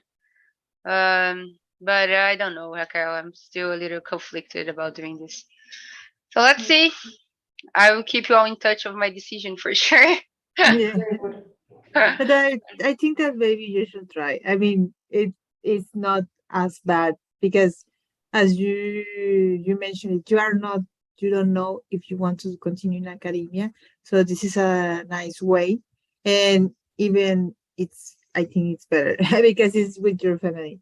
So you have the advantages to see how you will do, how will you perform in a non-academic environment, and if you can do, maybe because you are part of the enterprise, you maybe redirect some areas or introduce some areas linked to science or linked to the things you like to do. Yeah, my dad said that as well. But he said he wasn't managed to see my presentation because he's in the middle of the Amazon River, so he doesn't have any cell reception. And he told me when he got back, like, when we get back, you'll be a doctor, and then we'll have this conversation. And I'm like, dreading this moment. But I think I will at least try. I think I own myself that to try and working, because it's something that I've already done this work. I've been doing this for the last, say, 6 or 7 years. So, but I'm also considering if a new opportunity, like, do you want to go to France to do a PhD? I'll be like, later, I would go, no questions asked. So I don't know. I still have to run this with my psychiatrist, my therapist, to see what we can do. But definitely you need to take a break because I couldn't have any break. So after I had my dissertation, next Monday I was working. So Oh, it's okay. it's very important. for you. What is that? This In is my the acta. document to fill. Ah, In the very end is written, oh, Kenzie, here, approved. M, and then comes an empty line and an E in the end. Is this the date or the place to fill? Graduação em. No, this is not in here, not here nor there. It's post graduation in. So it's the field. Was it experimental psychology? Yes. How do you write experimental psychology in Portuguese? Psicologia experimental. Let me write this down. Write it in the comments. Yeah, and then I know. How do I write this down? I think it's psychology, experimental psychology. I'm not sure if that's the title that I have. Like if that's what. In your. No, it's here it's written already. I have it already. It's no programa psicología and then in brackets psicologia experimental. It's true. I have it. I have it. Okay. Okay. That's good. Then okay. Here. Okay, I still have to see what I'm gonna do to send this to the administration at USP. And here it must be my name. Look, here is my name. No. Where? Resultado final. No, resultado final. No, approved. Aprovado. Here, okay. Here. Eu. Yes. And then my name. Yes. Yeah. Okay. Then my name. Okay, and then approved, and that's all. And for your name, I'm writing. Portanto, a alumno, jus ao título, and then is your name, Veridiana Jardim, and Angelu Lucia. Angelu Lucia. Yes. Okay, good. It's not much to fill. Then I have it. Okay, I can send it also to you in copy that you know. Okay. Official. Yeah. Maybe you have to repeat it is completely all in Portuguese. I mean, in Spanish, I know more or less what Portuguese is. I don't know what it means. It's similar to Spanish, isn't it? Yeah. Kind of similar. Yeah. I can understand. Yeah. I just wanted to tell you that before that I'm very happy because you finished and because you invited me. Because I remember when I received the first mail. Oh yes, I'm Veridiana. I'm going to there. And then the pandemic and all the moments we spent together in the residence there in Paris, playing the content. I remember you and Franco these days because when I was in Miami, I got bed bugs. And I remember your struggle with bed bugs. So I was like, oh, I can feel Kenzie and Franco suffering now. You never got bed bugs in your. No, because in Brazil we don't have bed bugs. No. In Mexico, Kenzie did because her upstairs neighbor had bed bugs, and he put the rug outside, and the bed bugs fell. So I was in the I was on the top floor, so it wasn't a problem for me. At least not that I'm more aware. It probably was, but I wasn't beaten, so for me it was fine. But Kenzie was beaten several times. Poor thing. Yeah. So now I'm very happy for you. I have to go. So okay. It's great seeing you. Thank you, Raquel. Thank you so much. I have to go too because I have to talk to Pedro and everyone. So thank you so much for being here. Yeah, I will eat it. Enjoy. I wanted to share with you guys, but I have to eat it by myself. Sorry. You gotta do what you gotta do, am I right? Yeah. Bye, guys. Bye. Thank you so much. See you. Hugs. Hugs. Bye.